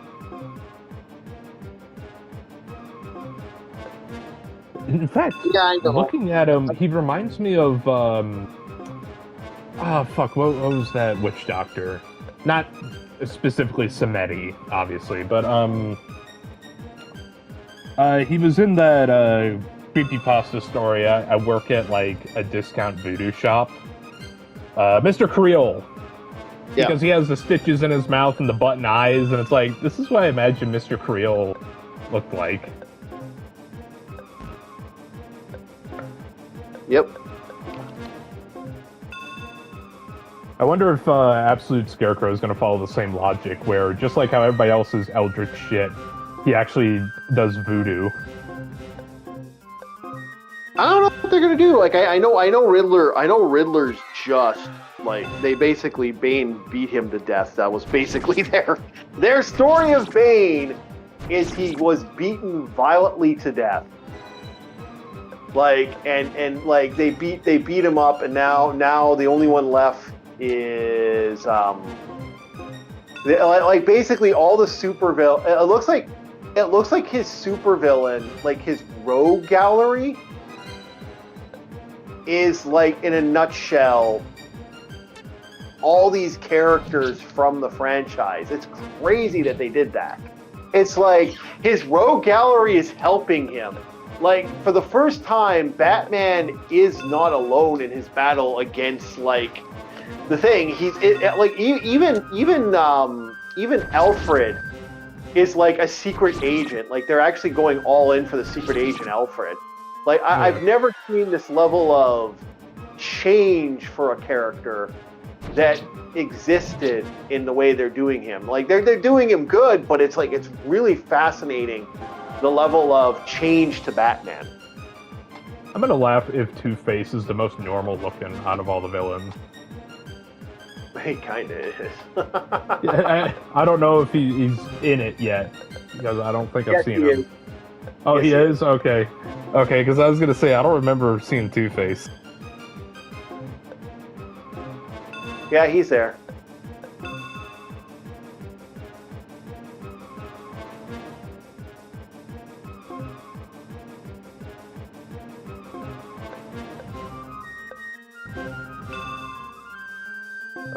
What else we got? Shroud. Yeah. I don't know what they're gonna do with Calendar Man, because Calendar Man was an interesting. That's a character. That's a character. What is his minions called days? And his special units called weeks? No. Calendar Man is a man who he's a serial killer, kills people on certain days. What about Pain Man? Don't know who that would be. He's another serial killer in Batman, but his town that he originates from, the government spilt chemicals as a way to dispose of them, but all the people are afflicted with the inability to feel pain. So Pain Man just has a fuck ton of shit stabbed into him, and the reason Batman's afraid to fight him is he hits him wrong, he just lobotomizes or outright kills him. Yes, I remember that guy now. He's weird. Yeah, I didn't like that. They've had some weird rogue gallery in the last couple of years. And hell, even the townsfolk, Batman didn't want to fight because, I mean, they're walking with, like, broken legs and shit, and they don't even realize it. Yep. I know the character you're talking about now. Yeah, he's an interesting one. I mean, he looks fucking metal, don't get me wrong. It's a stupid character, in my personal opinion. He is. He should have bled out already, because the man has as many punctures in him as half of the Dead by Daylight fucking killer cast. So I did fail this mission, but the question is, do we decide to take the L, or do we restart? That's the question I'm asking the chat.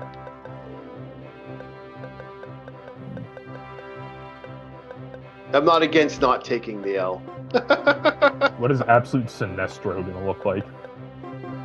Well, Sinestro's not there. Sinestro... Oh, wait, yeah, Sinestro does exist. That's the Yellow Lantern. Yeah, Yellow Lantern. If Yellow Lanterns are, what, supposed to be like fear or some shit?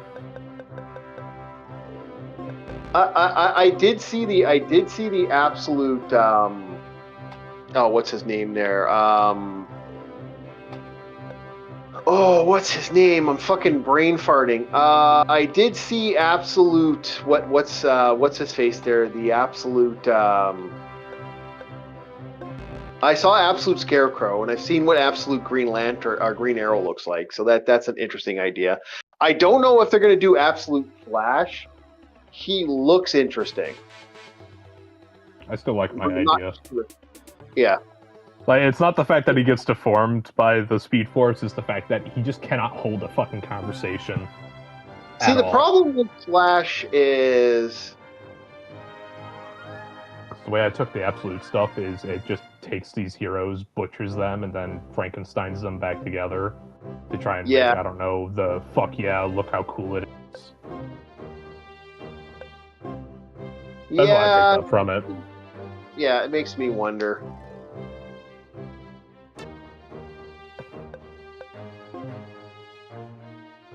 I saw Absolute Poison Ivy, and honestly, she looked like a reject from the Avowed video game. You know, that RPG that flopped? Yeah. Yeah, I hated the new Harley Quinn also. I thought the new Harley Quinn didn't look that good.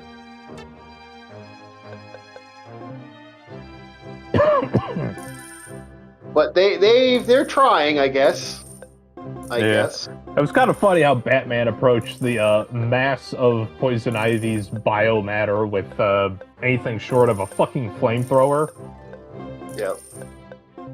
I was like, you have to wear these gas masks. Okay, so they filter the air and all that. Hey, Batman, if you're such a butcher of evil as Absolute Batman is, would it hurt you to bring a flamethrower to get rid of the biomatter so the other population doesn't get affixed by it? Kill it with fire? Not a fan. Yeah, I'm not a fan of Absolute Batman, but that's just me. Oh, I think the whole thing's fucking stupid, but I already hate Batman himself. Yeah. I don't hate like you hate Batman. I don't hate Batman. I'm more I of hate the useless. I'm sorry, what can I say? See, I don't consider him useless. That's my problem. I just think he's unfortunately a product of his creations. Like, I think he works if done correctly. I don't think he works at. There's always this fucking Sunday sob story with the fucking guy. It's like, will you do justice? No, I can't do justice like that because that's not real justice. It's like, how about you just fucking get it over with, call it a day? How about that? Yeah, that's always been everyone's issues. Yeah, that's always been my theory with Batman. It's like, I think Batman would have ended Joker by now. There's no fucking way he would have let Joker live as long as he has, but I think, see, I've always liked the idea that the reason they don't do certain things with Batman is because they realize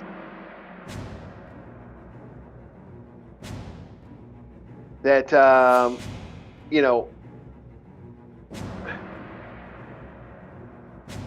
my favorite thing would be with Absolute Batman is, what would you do with the Absolute Batman franchise? And I've thought about it for a little bit, and my brain looks at it like this. I would take the Batman, remove this whole, make his rogue gallery actually be a helpful force for him, and build that being a thing, and make it that it's a different entity. As for the absolute Joker bullshit, I don't know what to think about that. So far we haven't seen him be anything interesting. I have a theory he's going to be like an alien race type of thing. Like the way the vibe is, he's actually an alien. That's clowns, killer clowns from outer space. He is a space clown. That's my theory. Go with it. Take what you leave with it. And this is what I think. That would be an interesting plot: is killer clowns from outer space. There'll be no. Yeah. I don't think he's a killer clown, but I think he's something else. But that's my theory. By the way, what do you think they're gonna do about Bitch Boy? Red Hood. I don't think they're gonna make a Red Hood, because they already technically have Red Hoods. That's Harley Quinn's gang. They're called the Red Hoods. Well, yeah, the whole point of Red Hood was to also blend into said gang / crowd, because when Joker did some of his crimes, he wore a Red Hood. Yeah. But I'm saying, what about the Red Hood? The bitch boy that beat up a fucking 12-year-old? Oh, the Red Hood? The Red Hood isn't a, he's not going to exist, because technically they already have a Red Hood gang. That's what I'm saying. I don't think he's going to exist. I don't think Dick Grayson, all those I don't think they're, because that's the one pisser that most people have. They don't like Robins. Like outsiders of the franchise, of the Batman comics, have never ever liked that franchise. I'm about to say, there's only one thing I don't like about Robin, and that's the fact that the actor had to chemically castrate himself to play the role. Ooh, what? Where? Remember? It was 1960s Batman, live action. I never knew he chemically castrated himself. Okay. Yeah. In order to fit in those pants and not have a bulge, and to make it, family friendly and all that, he had to chemically castrate himself to go in the costume. about that. Okay, I'll mind you. I haven't paid attention to that Robin. That's the only thing I don't like about it, because other than that, I don't mind the sidekick. You know, that's just classic. That was the origin. It's whatever. Yeah. Because I could still be mad at Batman for all the stupid shit that he doesn't execute on. I can see you there.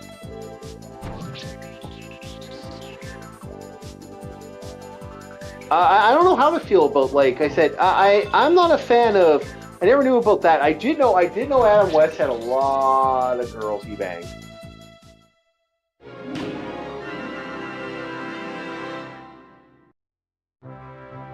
That was a constant. Yeah.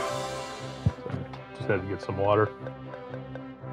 That's been an ongoing thing. Like, he would actually, apparently there was a lot of him, like, he'd be doing stuff and he'd be like, well, I'm gonna do this, and then he'd go do it, and like, well, you know that's kind of a dick thing to do, Adam. You know, you're hooking up with these girls and they'd show up in the next episode.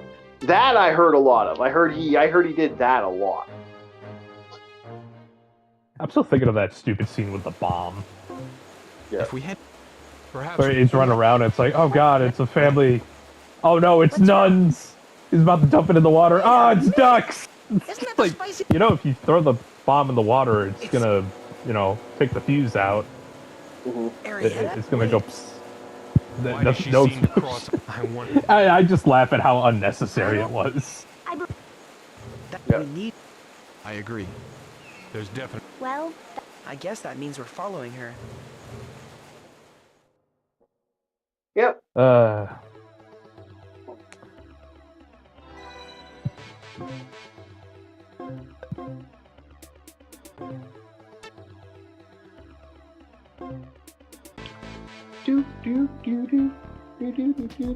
we're gonna try to save Arietta. Anything to rip. That's we're gonna save the poofy girl. She's right. If only the whole tower. Arietta is trying to activate the tower so she can get control of her body, Grievous's body. Yeah. Do you feel it? I believe no. It's always easier for me to remember the villains in DC. I don't know why. Same. But it's like, okay, you got Captain Boomerang. You have the Mirror Master.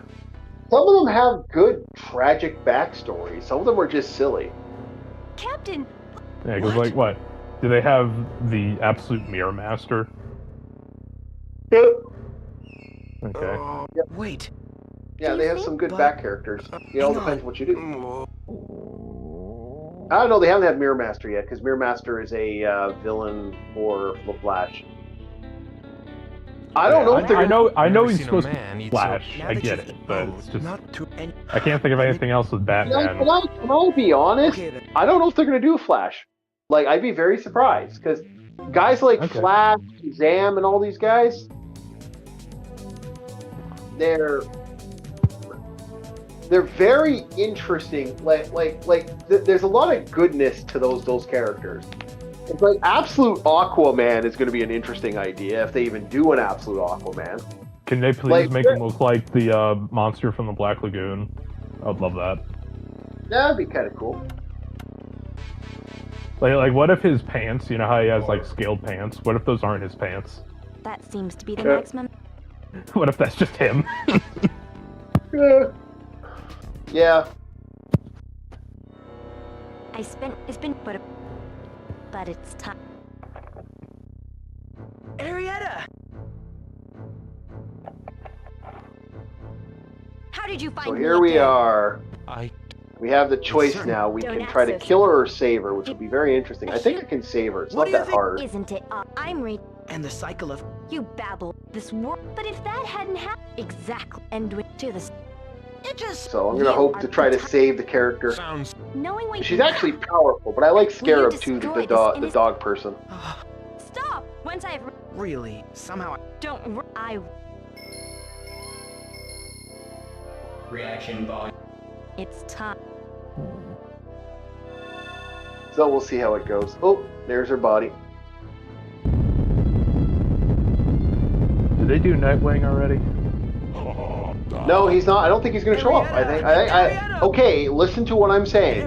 The Batman Robins, I don't think are going to exist. Let me see. At least not the way we think. Oh no. I'd be very I'm about to say. I mean, I know we got Okay, Batgirl, lay it but it's on. like if there's no She's Robin, I gone. understand the guy's No like Batgirl. the same There's no dude. Batgirl. There is Batgirl. Magic has no effect. In the edition where he was fighting Poison Ivy in Absolute Batman, she shows up for 5 seconds, wants to help, and Bruce is like, "Fuck no, get out of here."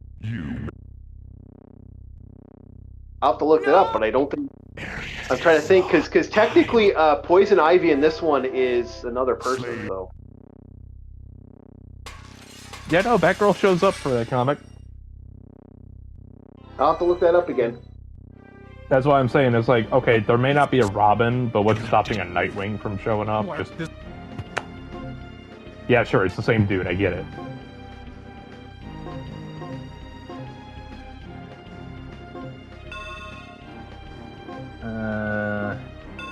Yeah, I'm still trying to think of this because it's an interesting question. And who says it has to be purely Batman villains? If there is no Flash, what's stopping those villains from deciding, hey, I'm going to come over to Gotham?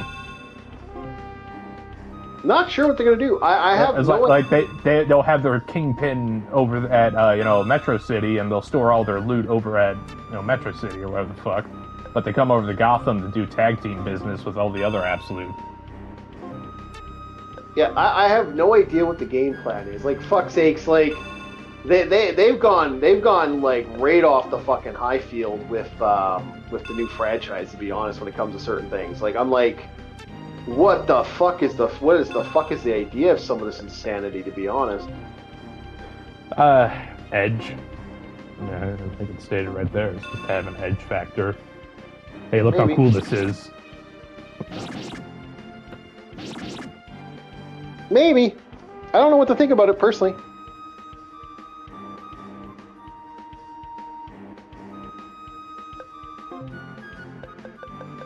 It's kind of crazy and over the top, that's for damn sure.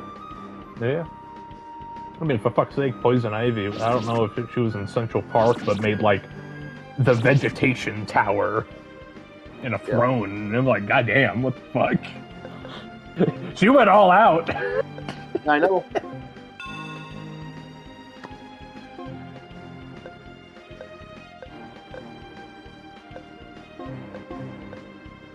She certainly did, and that's what made her kind of interesting. Yeah.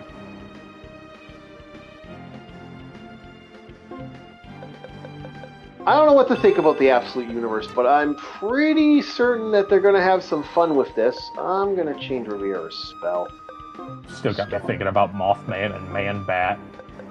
It was like, Mothman's just going to be Mothman, Man-Bat's going to be a gargoyle. I'm calling it now. If they ever bring those characters in. I'll put. I wouldn't go against you if you said that. To be honest.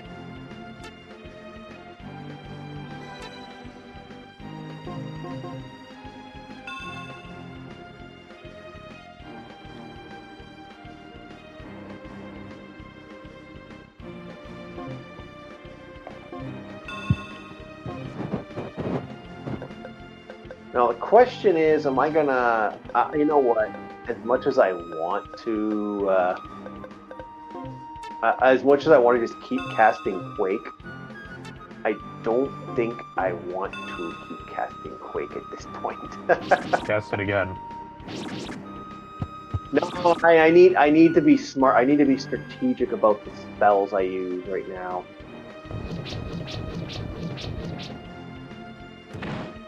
My characters are going to get hit a lot.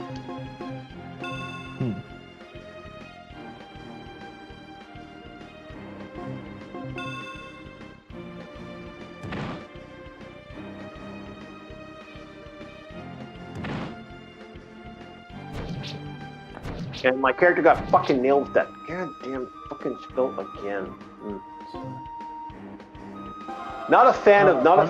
Are the Teen Titans in the same city or no? They wouldn't. No, they're in. I can't remember the name of the city, but yeah, they're in a different city. Okay, because I was gonna look into that backlog and say, okay, well, we got Absolute Trigon, we can have Absolute, yeah, but okay, different city. Yeah. I mean, hell, what the fuck would Absolute Jinx be like? Shit. I don't know. Mass mind control. It's clear that they're they're really treating this with a really different set of rules. That's for damn sure. Hey, at least this Batman kills villains. About damn time. He doesn't. No, he doesn't. He still does it? What? Nope. He has not killed a single character in the franchise so far. What the fuck? Then why are you brandishing an axe? He maims, but he does not kill. What's the fucking point? I agree. Okay, maybe you maim them once and they happen to get away. Sure, fine. But you're brandishing an axe, my guy. Put in the fucking work.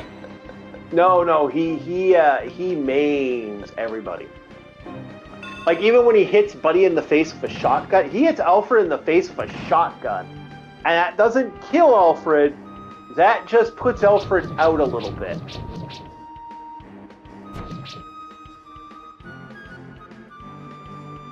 Huh?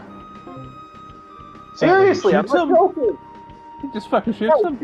Yeah, he shoots him in the face and little bat pellets smack him in the head.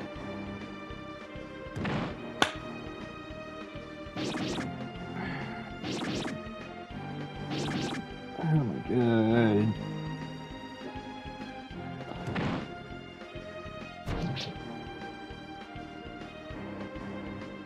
You know, I was actually expecting Absolute Batman to, you know, drop some fuckers, you know? Okay. Nope. Huh. This would have been the perfect time to pull... This would have been a perfect time to, I don't know, pull a Hotline Miami with Batman. No, he's a bitch. He doesn't kill. He's never killed a single character so far, to my knowledge. And that's still why I don't like Batman.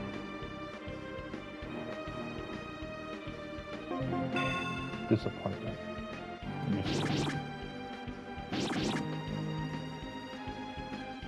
They do have a Batman that kills. They have a couple of those. But, nope, not that Batman.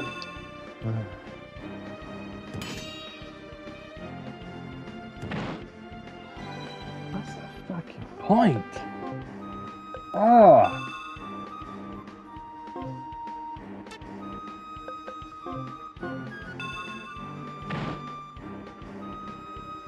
Yep, I know.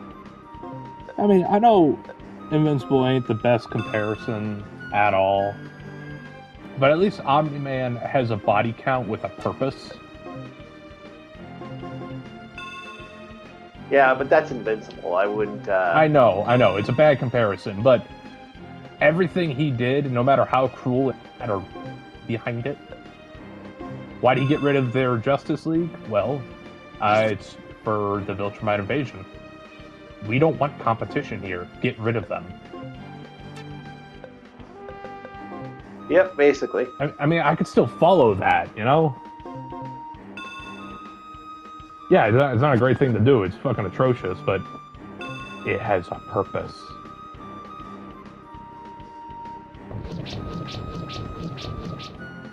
Yeah, I know. I agree.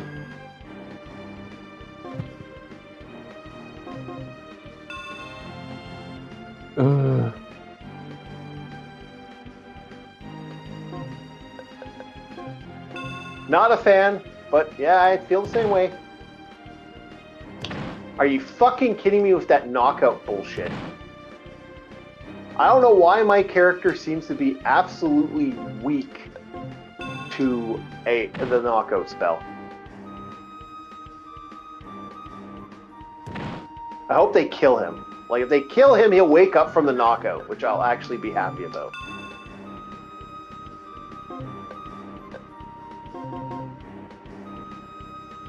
Yeah, I need to just do it. He's gonna come out of it soon anyway.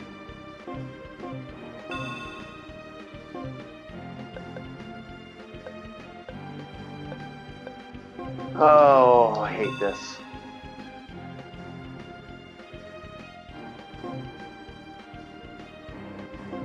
But no, yeah, no, they fucked it. They wiped him out. Like Batman is not the same.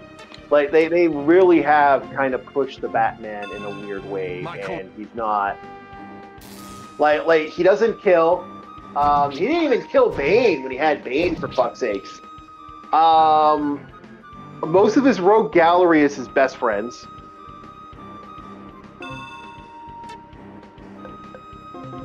And they've been like except for the Joker, because the Joker apparently is a complete bastard in a lot of ways. What, Bane and Batman were fucking gym bros? No. The guy who played like Killer Croc is a Batman. Is a Batman buddy. Actually, what's worse, Killer Croc, they turned him into a weird weapon character. Like they actually mutated his ass, like seriously mutated him, and he was so mutated, and he actually turned into the actual Killer Croc. Yeah.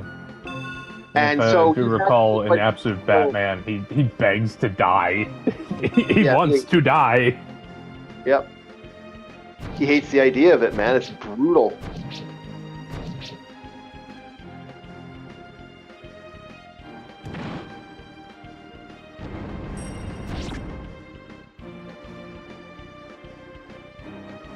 Like I wouldn't want to be in that. I wouldn't want to be in that tough.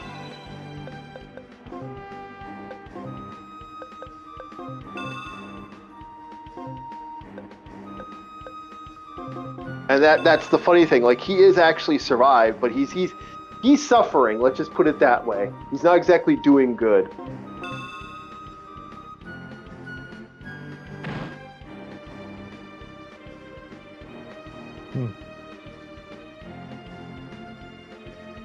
Okay. So, but he's now living in the sewers of Gotham. They fed him a bunch of meat, and he came back to help Batman fight Bane. And they mutated Bane so much that when they used the venom on Bane, it was so insane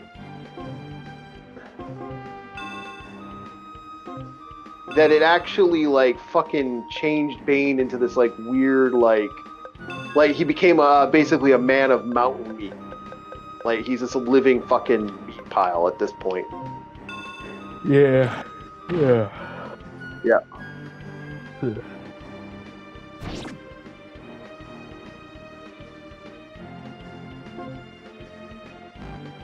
Am I going in there or what? Like, are we doing this or what?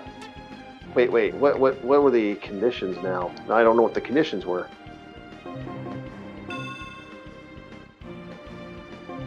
Luckily, I saved, so if I did fuck this up, at least I have some time. I'm gonna let her rest out for a couple rounds.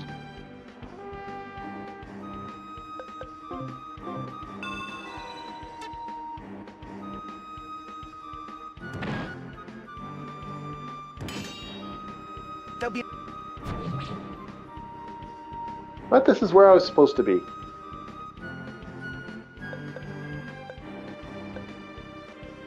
Okay, just attack. Check objectives. Oh, Grievous is destroyed. Oh shit. Okay. I fucked this up. I didn't get the special ending. I guess she's about to die. Oh well.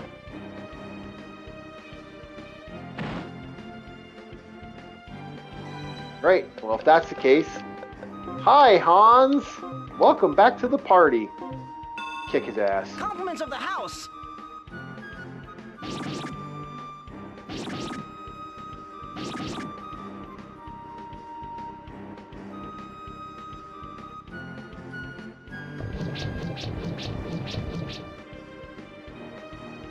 No, I got the weird one. I actually didn't get to save her. I guess I said it wrong. Interesting. Well, the fact that all these monsters are coming charging towards this one character this is very interesting because now it's like, oh, they're gonna run up to the one guy that as long as I get first hit, I automatically win this fight. Okay, works for me. That's my only downside. As long as I can hit, I just have to hit the enemy. This is a weird build for this one. This game has multiple stories. That's the one thing I do like about this game. So, now, like I said, I don't even know what they're gonna do with the Absolute Green Lantern. Like I don't like anything they've done with this franchise. Like I'm not gonna lie, I just absolutely hate what they've did to this. In my opinion, I really do feel like the Absolute Universe is just mediocre.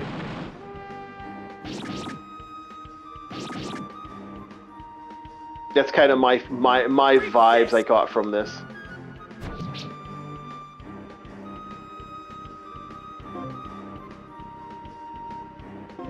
And I'm not a fan of the Absolute stuff. I'm not a fan of the...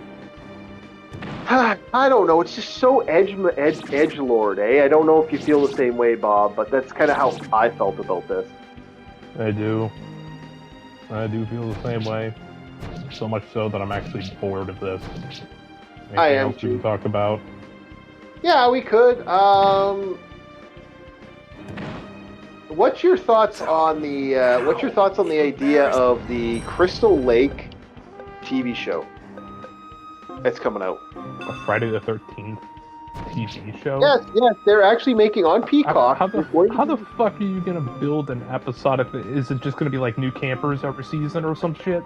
No, actually, it's really fascinating what they're planning on doing. So this show, you're gonna laugh. I'm just gonna get you a good chuckle on this. This show is featuring the main character. They're actually doing this before the incident with Jason. Oh, a prequel? Yeah, it's going to be the story of how he built up to be Jason, the story of all the characters at the camp counselor, and all that stuff. Oh, joy. This is going to be a shit show. Yep. Because the concept of doing a prequel for something that came out in such an early era, that is an uphill fight for modern Hollywood. Well, here's the thing about that. Now, I got a little way of looking at this. It's an interesting thought process. Just hear me out. You can either take it or leave it. But in theory, you do have a character. This is a franchise that you could run the main character at, like the ideas of all these characters. It could be a good side story of who they were, who his mother was, what the story is, all that type of stuff. Like why this happened, and you could actually build it into an episodic. It's not going to be a long series. It's going to be very similar to the Bates Motel series. If for those who don't know, the Bates Hotel is actually a very interesting,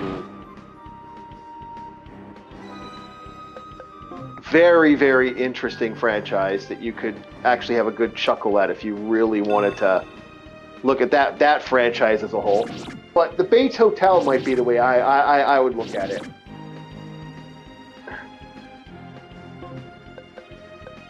And there also was the Hannibal Lecter TV show. I don't know if you ever watched that. No, but it's also because I have no interest. There's a lot of TV shows that I'm just like, I do not give a fuck. Fargo wasn't bad. There's a lot of people like me where it's just like, why would I waste money on watching some new-ass TV show? Okay, I will say this. The Fargo TV show was actually pretty good. That is, but okay. It's based off the movie Fargo. It was actually pretty good. Still don't know what that is. You ever seen the movie Fargo? No. Oh man, like,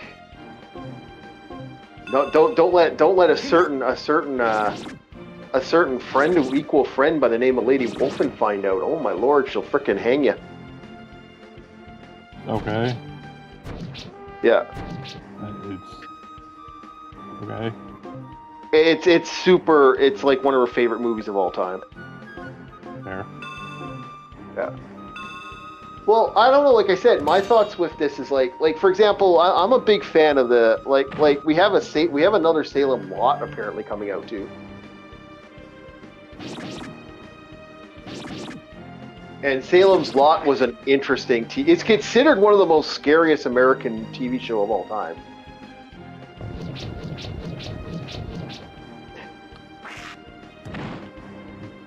And that's a number. Yeah. That's rare. They even have a skeleton. What, Salem's Lot? No. Do they even have a skeleton for Crystal Lake? Do they have a rough plot that they've shared? Yes. Yes, it takes place before the incident. It takes place with the story of what happened and what builds up to the unfortunate end of our favorite little hero, Jason Voorhees, and his story of a favorite Deadite. Our favorite Deadite, yeah, and it's going to build up to what happened, and basically, from what I was reading, it follows that story of his life. Him building up to the story of the thing, the people that were involved in it, and the first set of murders.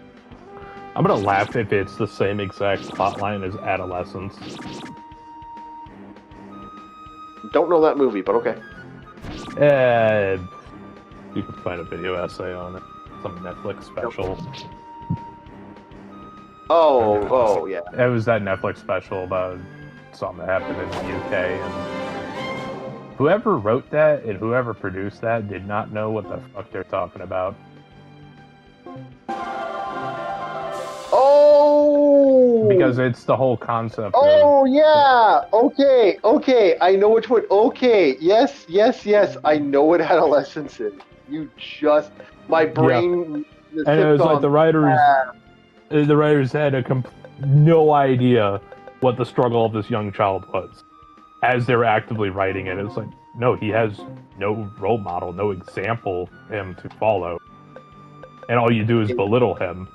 I'm gonna laugh if Crystal Lake's gonna have the same plot line. It's like, you know what? Maybe Jason was right.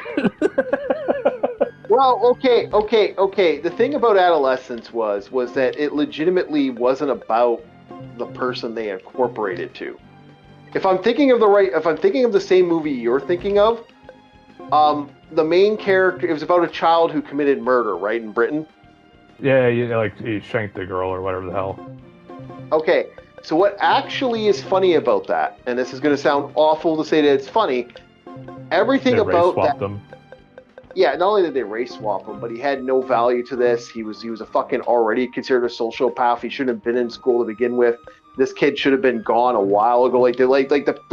There's all this stuff that was in the background of what was going on with him. So that being said, it's like he was a crazy freaking kid. Yeah, it's kind of funny. You worry about people with mental health issues that we saying give them mercy, but the moment they're part of a certain thing you don't like, all of a sudden that goes out the window. Arietta, we did it! Arietta? Wayne. Wake up, Arietta! No grace given to those who go against the grain. You need to face the reality. There was Bob, no 2026. choice. As an unfortunate consequence. Yeah, exactly. She must have known that her spirit would not. So she's... No. Well, we stopped the bad guy, but unfortunately, I did the wrong quote, found out that it was grievous in her body, and so I committed heinous murder. She died because I didn't give her a phoenix down. See that, Cloud? If you'd only given her a phoenix down, she would have made it, you fuck. Is that like a revive item or some shit? Oh, I'm making a joke about, Cloud and the Phoenix Down Final Fantasy VII reference. Oh, okay.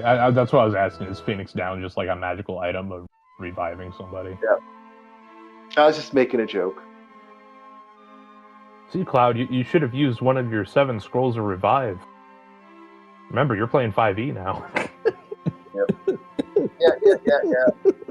Now you wake up in the graveyard. You weren't dead yet. I thought that was funny that actually became a thing in the setting. The whole waking up in a graveyard. It literally was playing World of Warcraft, the tabletop game, at that point. Oh my god.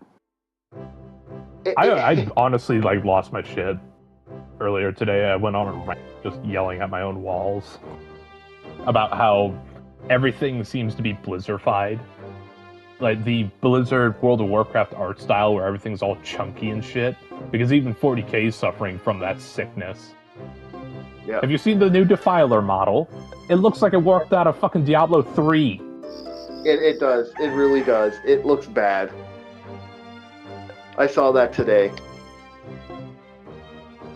Oh god, I don't get that art style. I really don't. As for World of Warcraft, it worked because it was World of Warcraft. You know, it's the Warcraft universe. Fine. Don't drag that over to Diablo. Diablo's supposed to be gothic and dark. What's with all these cartoonish proportions? Mm-hmm. I still remember the art books and the manuals that we read from the first Diablo, and I remember the art style of Diablo 2. Yep. And then it wasn't until some weird-ass backwater DLC hit that you look at the new characters, and it's they look like they just walked out of World of Warcraft. What the fuck is that sword? Why is it so jacketed and ugly? Ugh. I know, it just shifted in a way that I totally agree with you. It doesn't look good at all. It's been one of those franchises where I'm like, oh, what the hell? Yeah, like I said, I'm not gonna knock Warcraft for its art style if it's in Warcraft. The moment it leaks to something else, get the fuck out of here. Yeah, and that's kind of become a thing now, hasn't it? It's just it's literally shifting into other lores, other. I'd argue if they wanted to double down on it, Absolute Batman looks like he's been Blizzardified too. A little bit. I don't deny that. Yeah, no, how do you recognize a high-level fighter/warrior in World of Warcraft, Chief? How? The shoulder pads are so massive that his head looks like a grape between two boulders. About right. That is the only identifying factor of a high-level warrior in Warcraft is how big are the shoulder pads?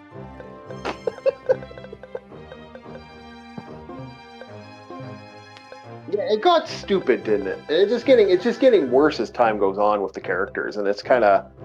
I hate the fact that it's become that in a lot of ways. Yeah.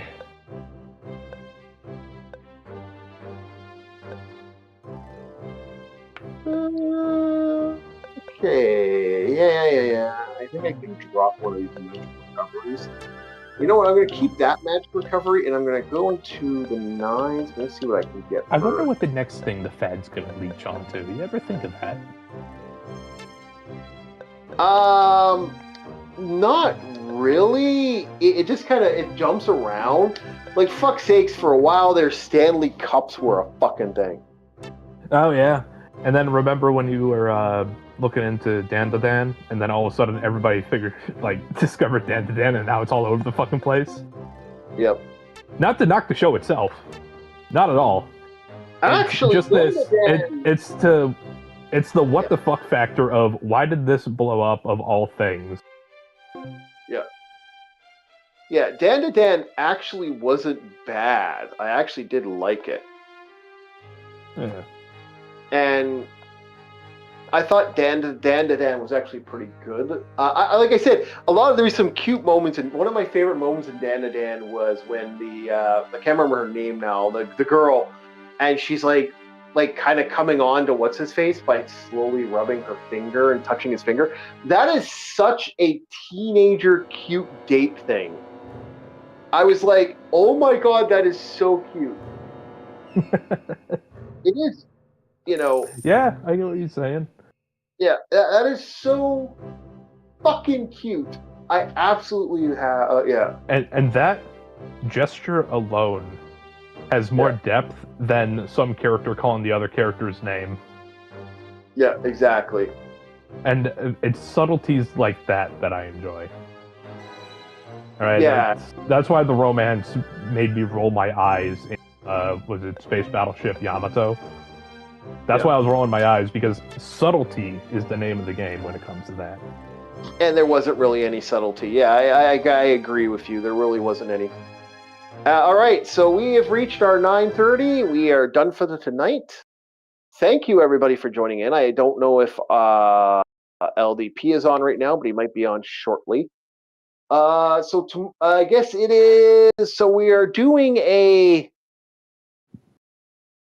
we should be doing two interesting things coming up. So we got Space Geeks. I don't know what we're doing for Space Geeks. I believe we were talking about doing a conversation on the Star Wars versus Star Trek debate. That could be an interesting debate.